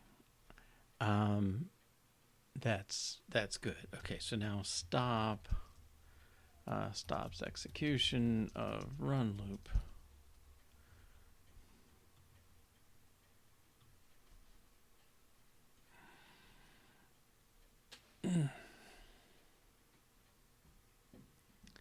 Okay. And so I'm maintaining two separate concepts here. One is done, meaning we hit the end statement and stopped. And the other is stopped, meaning we just hit a stop statement. Okay. Now,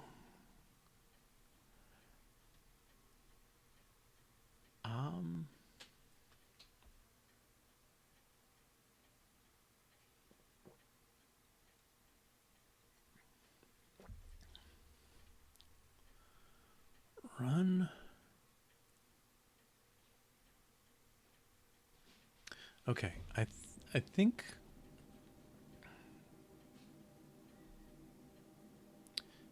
our stop statement is done. I think we've done that. Feels like, oh, that was too easy, but maybe that's just the easy part. Okay. So stop, and then the stop statement. Now the continue.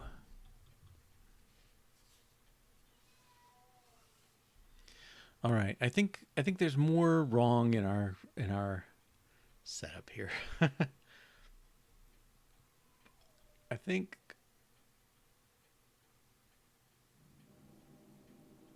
where's our run? Run.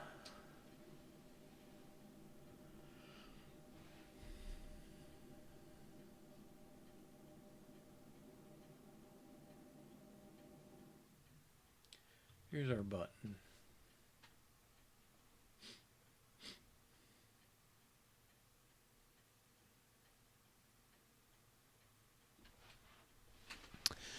I think the thing is we really need to maintain a REPL too, and I'm not so sure about the setup of this then.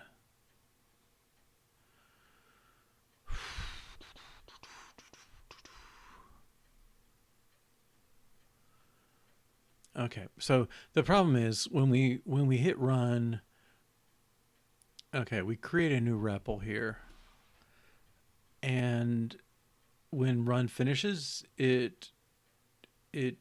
run finishes, we throw it away. But we are calling do run, it should go off and do its output when it stops. We need to tell the REPL, hey, pick up running again. Okay, otherwise we can't do a continue. Okay, so we need to know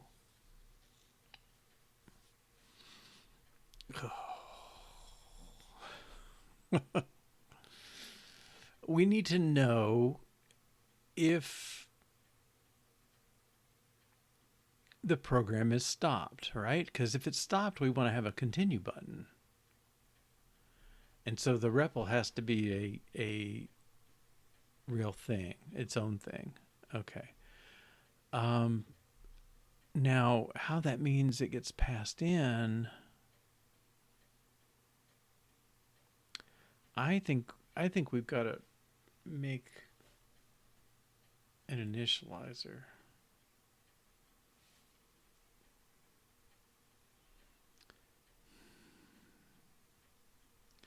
Okay, so this just gets created here. We could create it outside, and maybe that's just a better way to go. Init, we'll give it a, well, we'll give it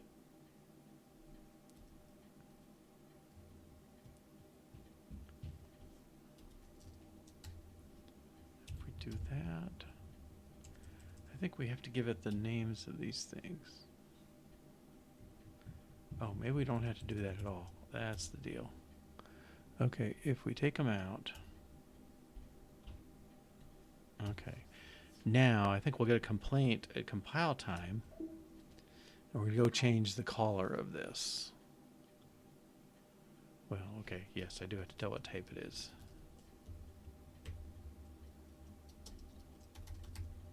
And I think we'll still get a complaint at compile time.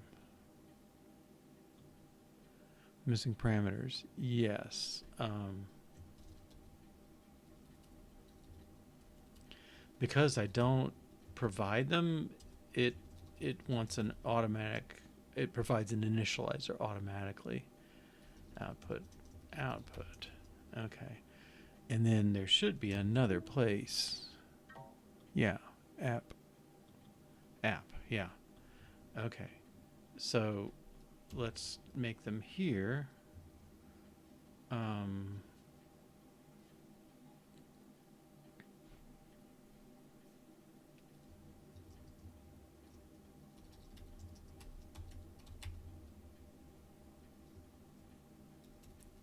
I just make them?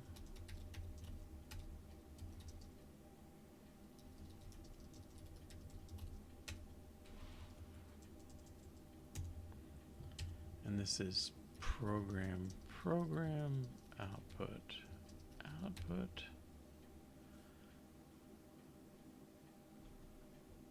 let's run that. Okay, yeah, so you can see there is a program existing somewhere. Okay. And I can run, and I get the cycle detected through attribute. That one I don't know if that's us or something else. Well, I think we can...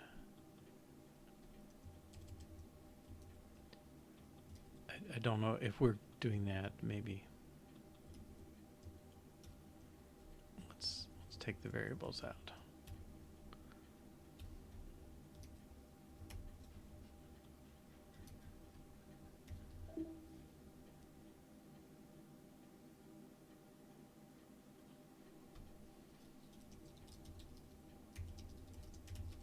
Okay, we lost that message, so I'm assuming...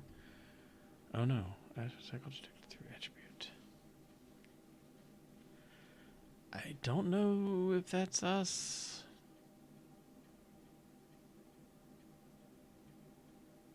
Okay, but I think we're simplifying things in a way that's going to make it better. Okay, so now I want a REPL. And I don't think he's observable yet. I do think I should get the complaints on the same two places. Right? Oh, which means I need to do that here. I do need to declare these. Our program.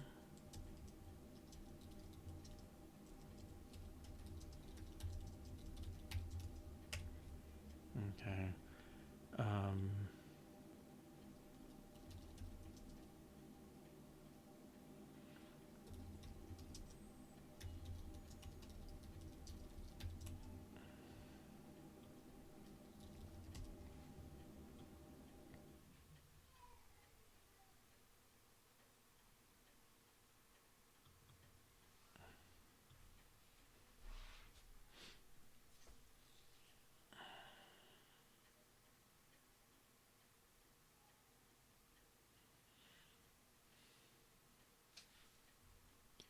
Gotta make him static.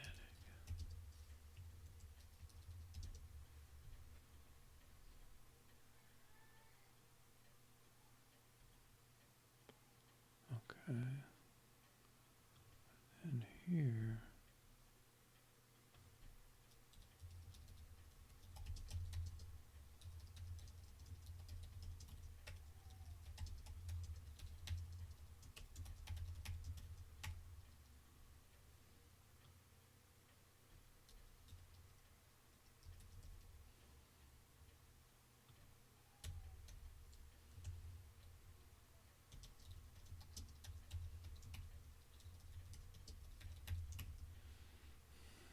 Okay.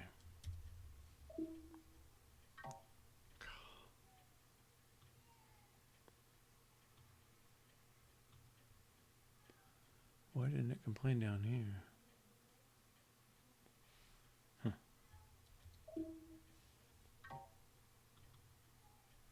Static member cannot be used? Oh, same problem.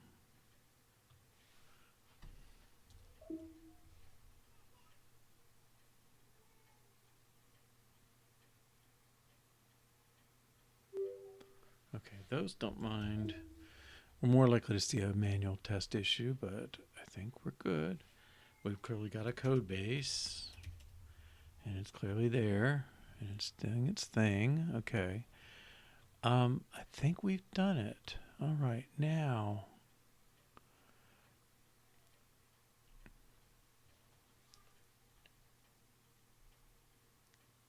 Let's use it.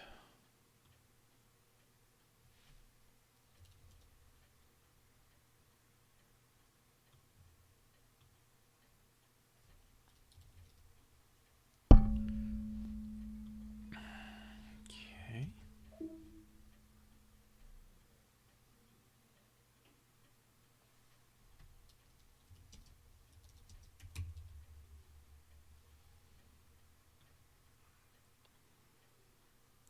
Okay. No one's creating one. All right, I think that is good. All right.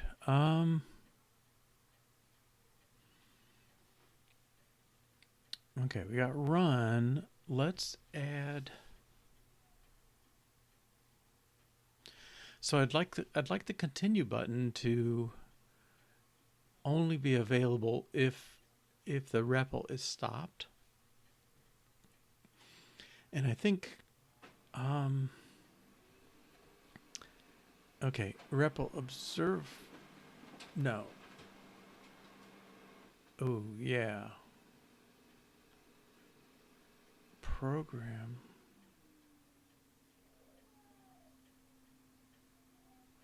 Well, it's really the interpreter, isn't it?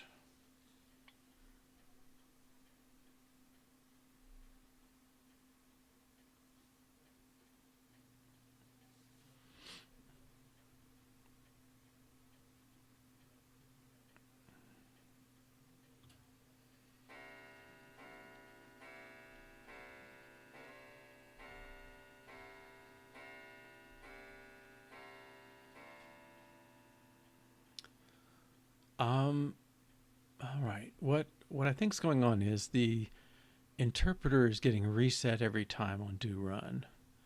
All right. So we need to capture that instead. Let's try it here. Interpreter. Okay. And we need to set it.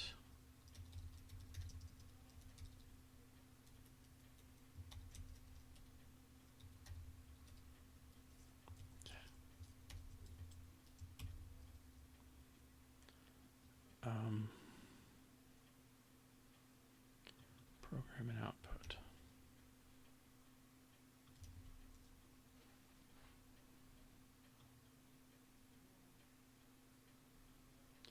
All right, now here, interpreter should already be set. All right, do run.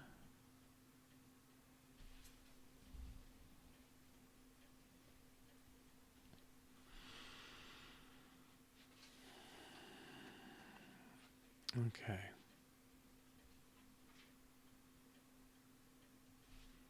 And again, I think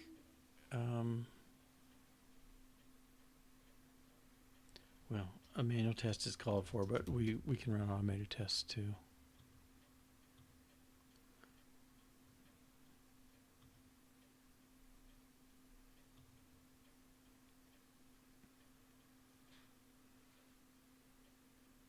Something's weird.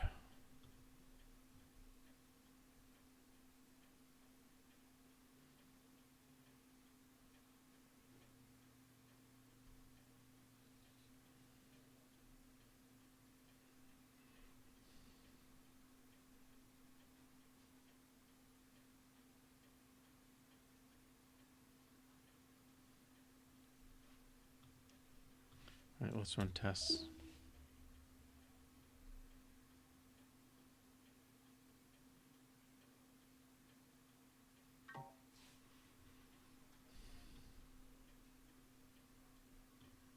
Coming back blank.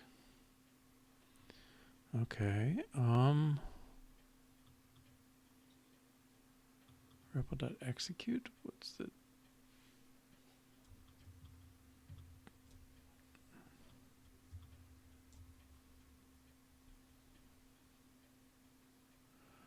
Okay, that just created the program. But the run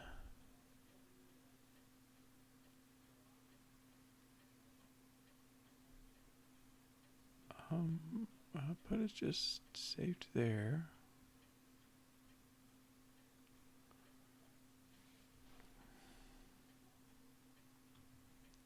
Let's break in here on this test.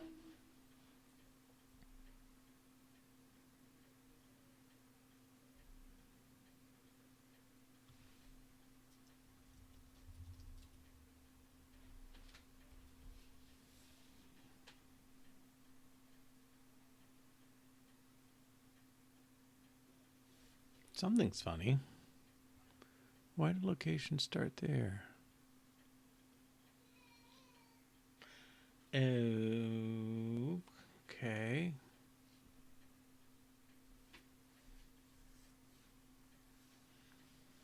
program doesn't exist, this really should be done when we run the program. Okay, so till now we've created the interpreter on the fly for a static program, and what we want to do now, I think we want run to do this. Okay, and really we used to call init and then run. Okay, so I don't think there's any I think it's a refactoring. In principle, it would be to do this. Okay. When we get to continue, we'll have to work that out a little better. But I think this should be okay then. We'll run all tests though. Yeah, so much for that. Build failed. Okay.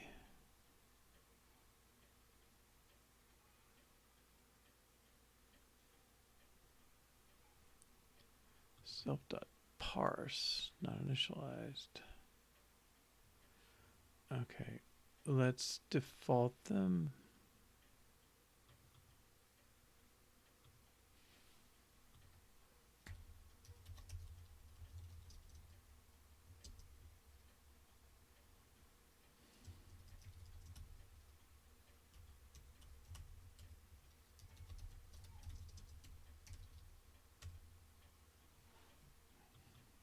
Yeah, let's use .end.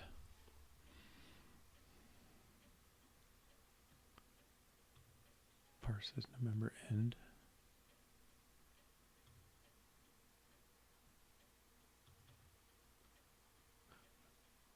Oh, parse.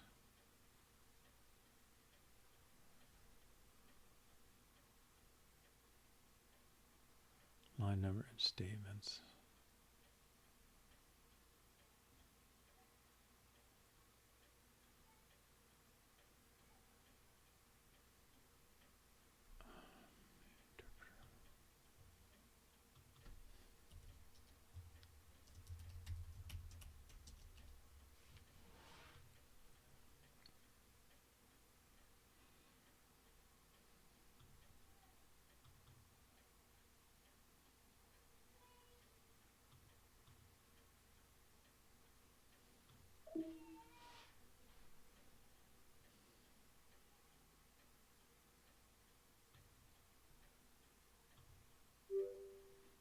Okay, let's check all tests.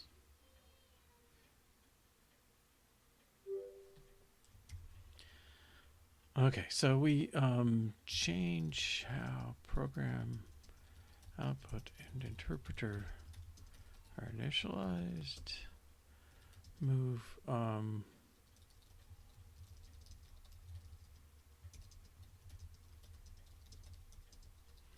move location, initialization of location in the parse into the run loop. Okay, so I think that should be good. All right, now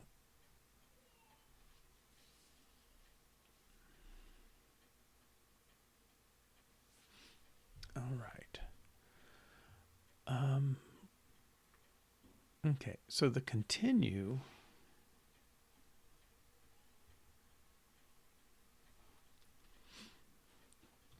If this is a REPL test, maybe.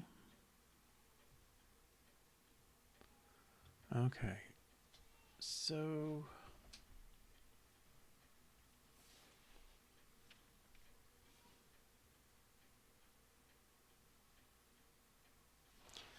yeah. So what's our test? I think we want to do this kind of thing.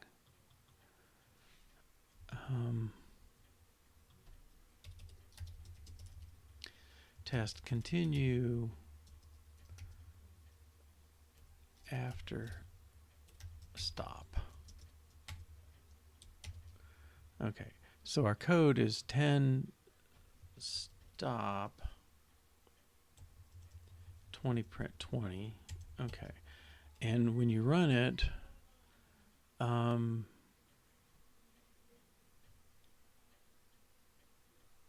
sorry, we executed those, so we inserted that code. Now we want to do a run. this. Okay. And then we want to do a, well, I think we want to say assert here first. REPL dot output dot is output dot is empty. Okay.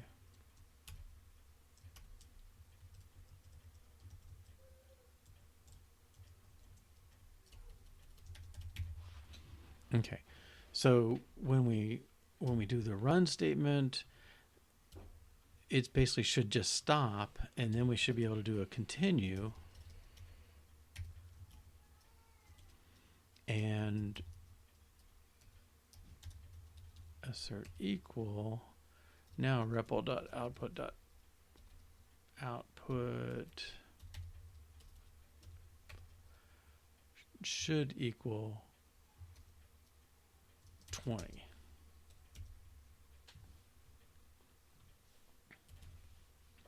Okay. So when we do run, it should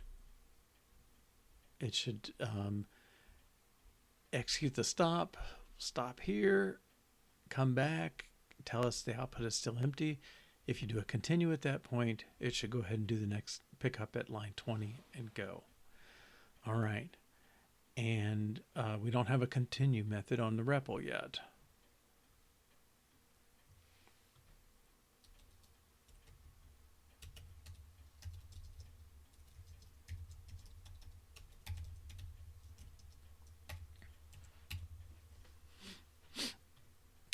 All right, and it'll start out empty.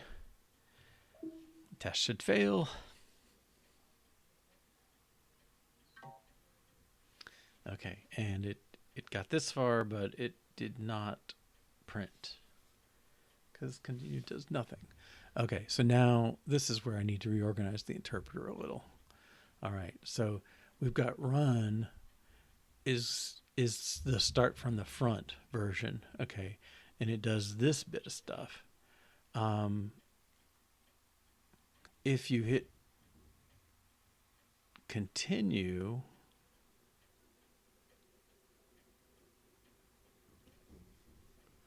step, what's step?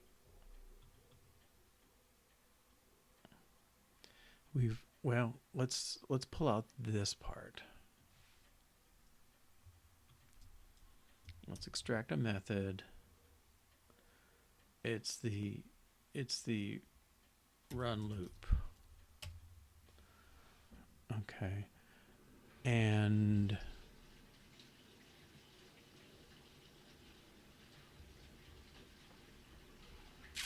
I think this maybe belongs in there too. Run loop. Okay.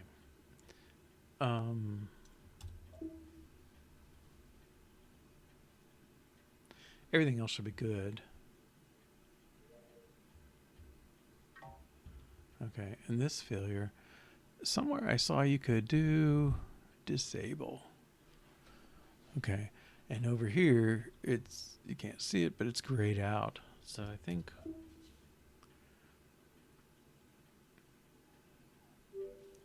so we did refactor extract method run loop.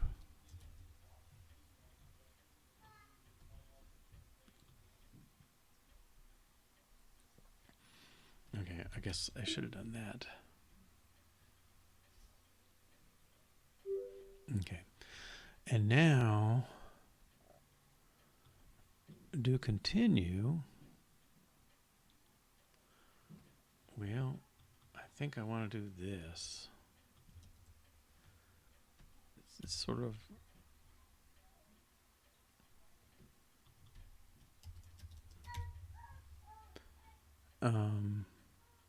well, I'll say do continue here and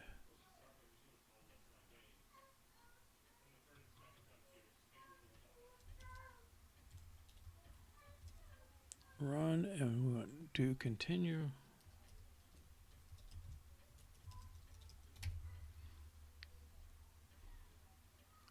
that I spelled that consistently. Yes, I did. Okay.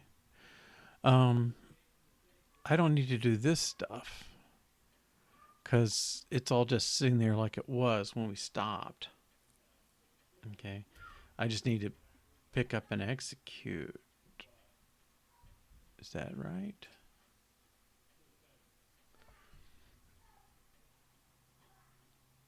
I think it's right. We'll see. Okay. If we get an infinite loop, we'll know I was wrong. All right, so let's re-enable this, run it, and hopefully it passes.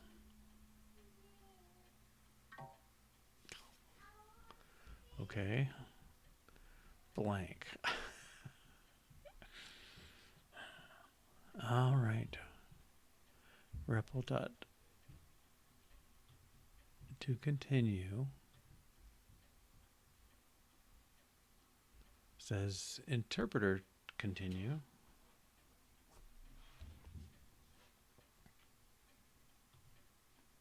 All right, and let's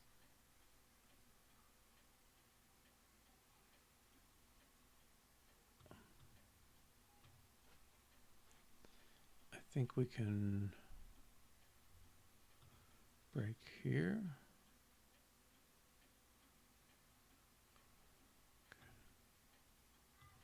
So we should hit the breakpoint once for the stop and once for the print. Okay. So the parse is a stop. Okay.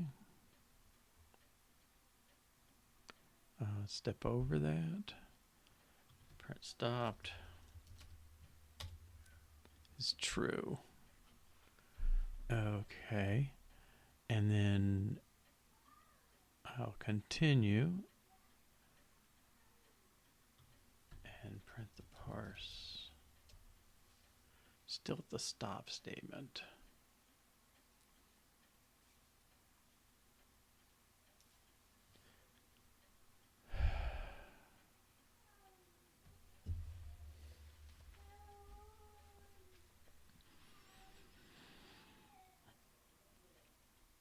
Okay, I think I got a no infinite loop by dumbness because we do need to reset stopped.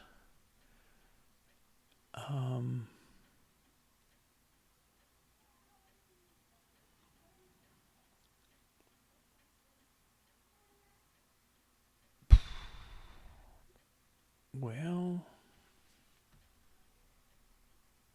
why is location messed up?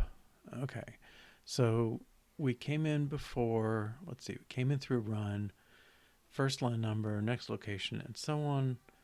We get the line at the location. We set the parse and then run loop.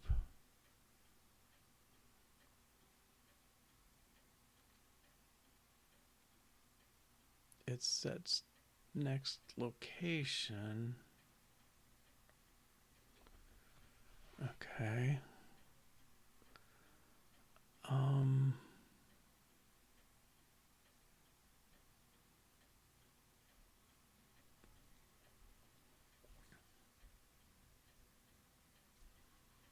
Have I pulled too much? I think I have. Or, sorry, I haven't pulled enough. I think what's happening is we're not looking up the line here.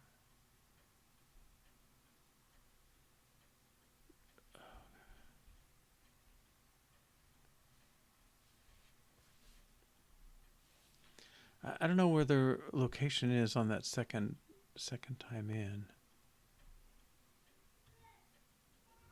Okay, we'll restart the test.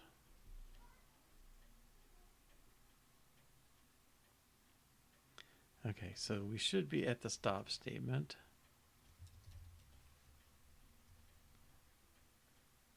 Oh, we're at the initial state. Okay.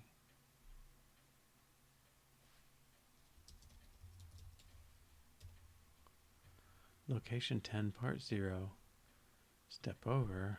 Now we got the parse.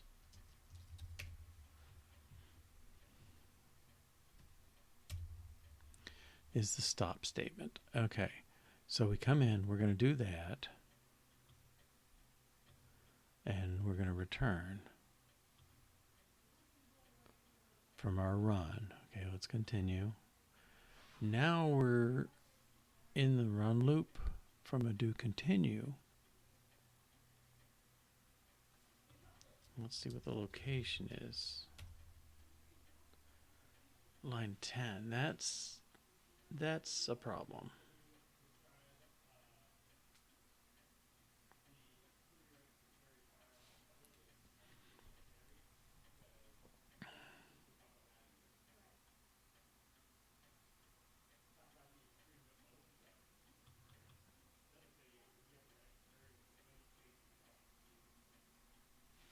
I think we're going to have to do that.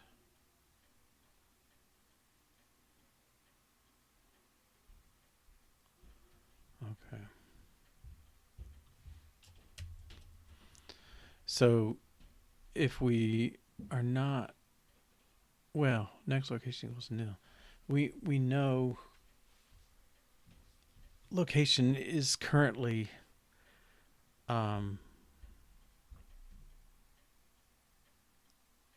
well, no, this is not going to do it, is it? I guess we're going to have to say location equals. And it's really not optional, and next location is nil.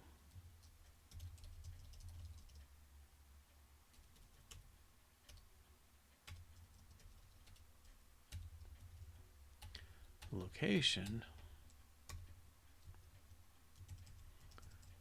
Okay, yeah, so we're basically saying we come back in, we're on the stop statement still. We need to get to the next statement, and it's not a jump, so it should be like that. All right. But I hate arguing my way through these things. I'll hit a couple breakpoints. I'm just going to continue. Okay. All right. But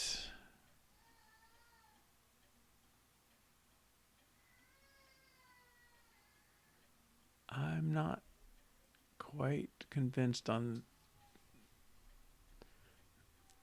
what has to be done first. So location, yes.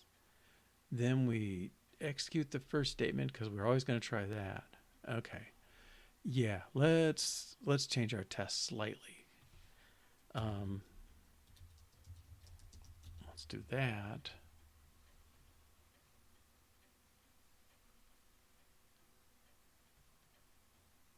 Oh, no, that doesn't matter. It's not that one. It's this one. Continue after stop.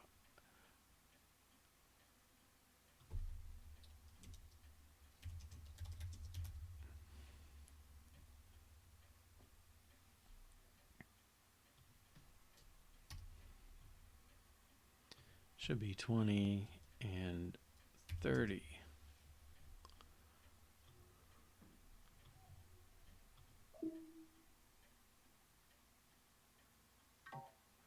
Okay, and I think we're only going to get the 20 right.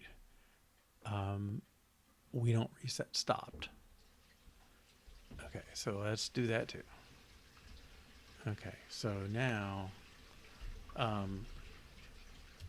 stopped equals false. Okay, so in this one, in this one, we had two statements. We always execute the first one because that's, you know, you've always got a program to start with. It could just be an end statement, but after the stop, it could be an end statement. It could be anything. We need to execute continuously in the loop. All right, and if we see our loop, it does done and not stopped. Well, done is still false because we didn't hit an end statement, but stopped was true because we were stopped. All right, so now we're saying don't stop anymore. Reactivate. Okay, so all tests should pass.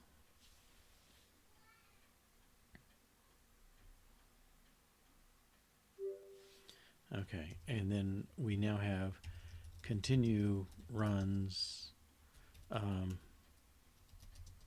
picks up where the stop left off.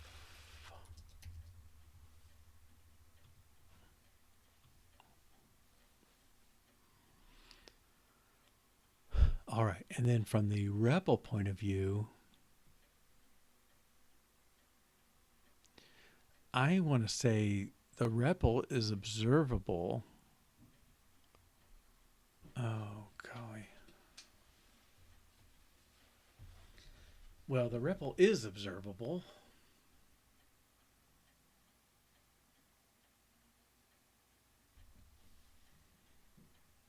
But we don't have a published field right now. Well, I think we need one.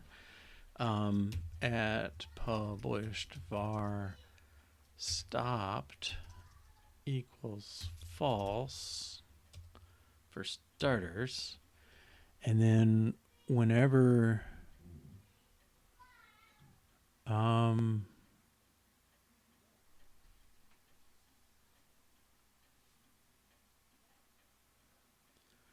whenever it finishes this function, it should reflect that. Interpreter.stopped. Okay. So we're just shadowing this variable. Well,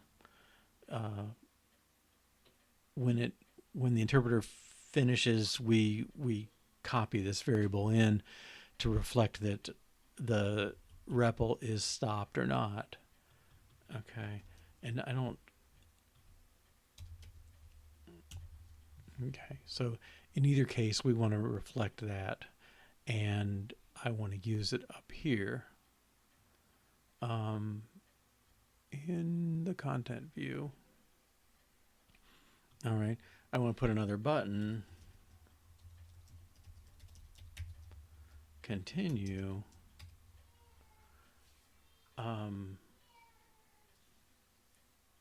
And it's more or less this, except it's continue.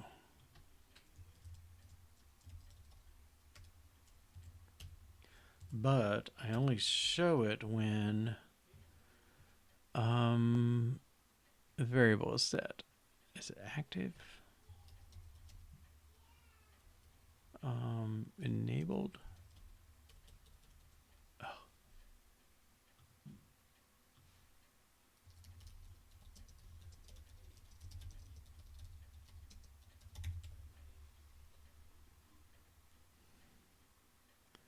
Alert.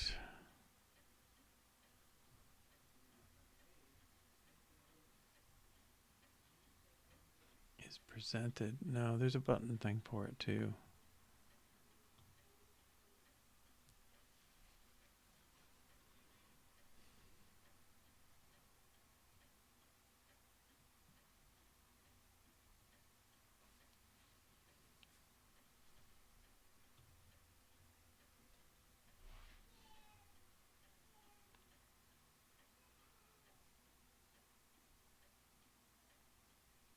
Maybe it's an is. Is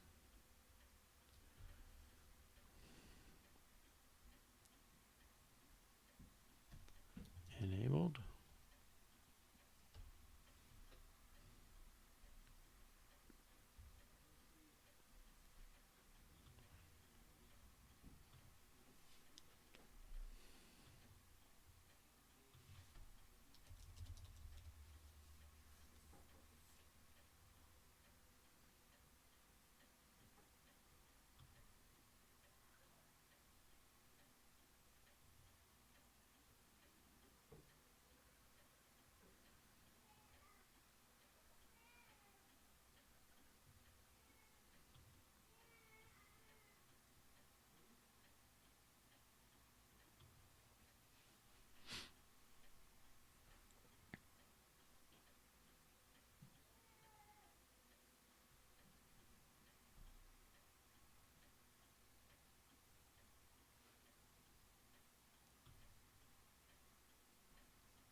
Presentation modifiers, that's definitely one.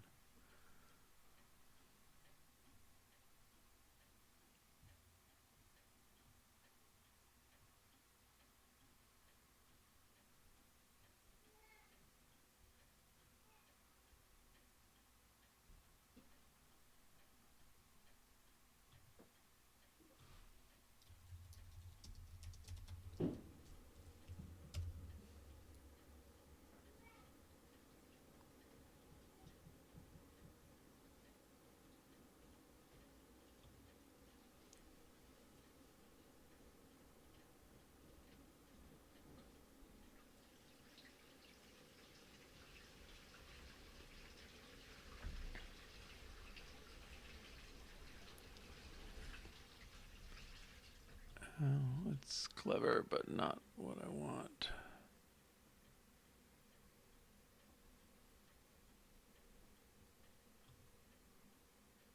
Oops. That's Microsoft. That's definitely not right.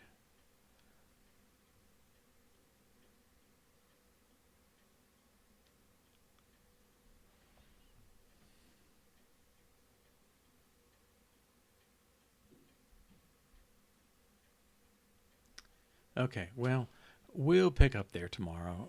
Yeah, tomorrow. I'll even leave this here.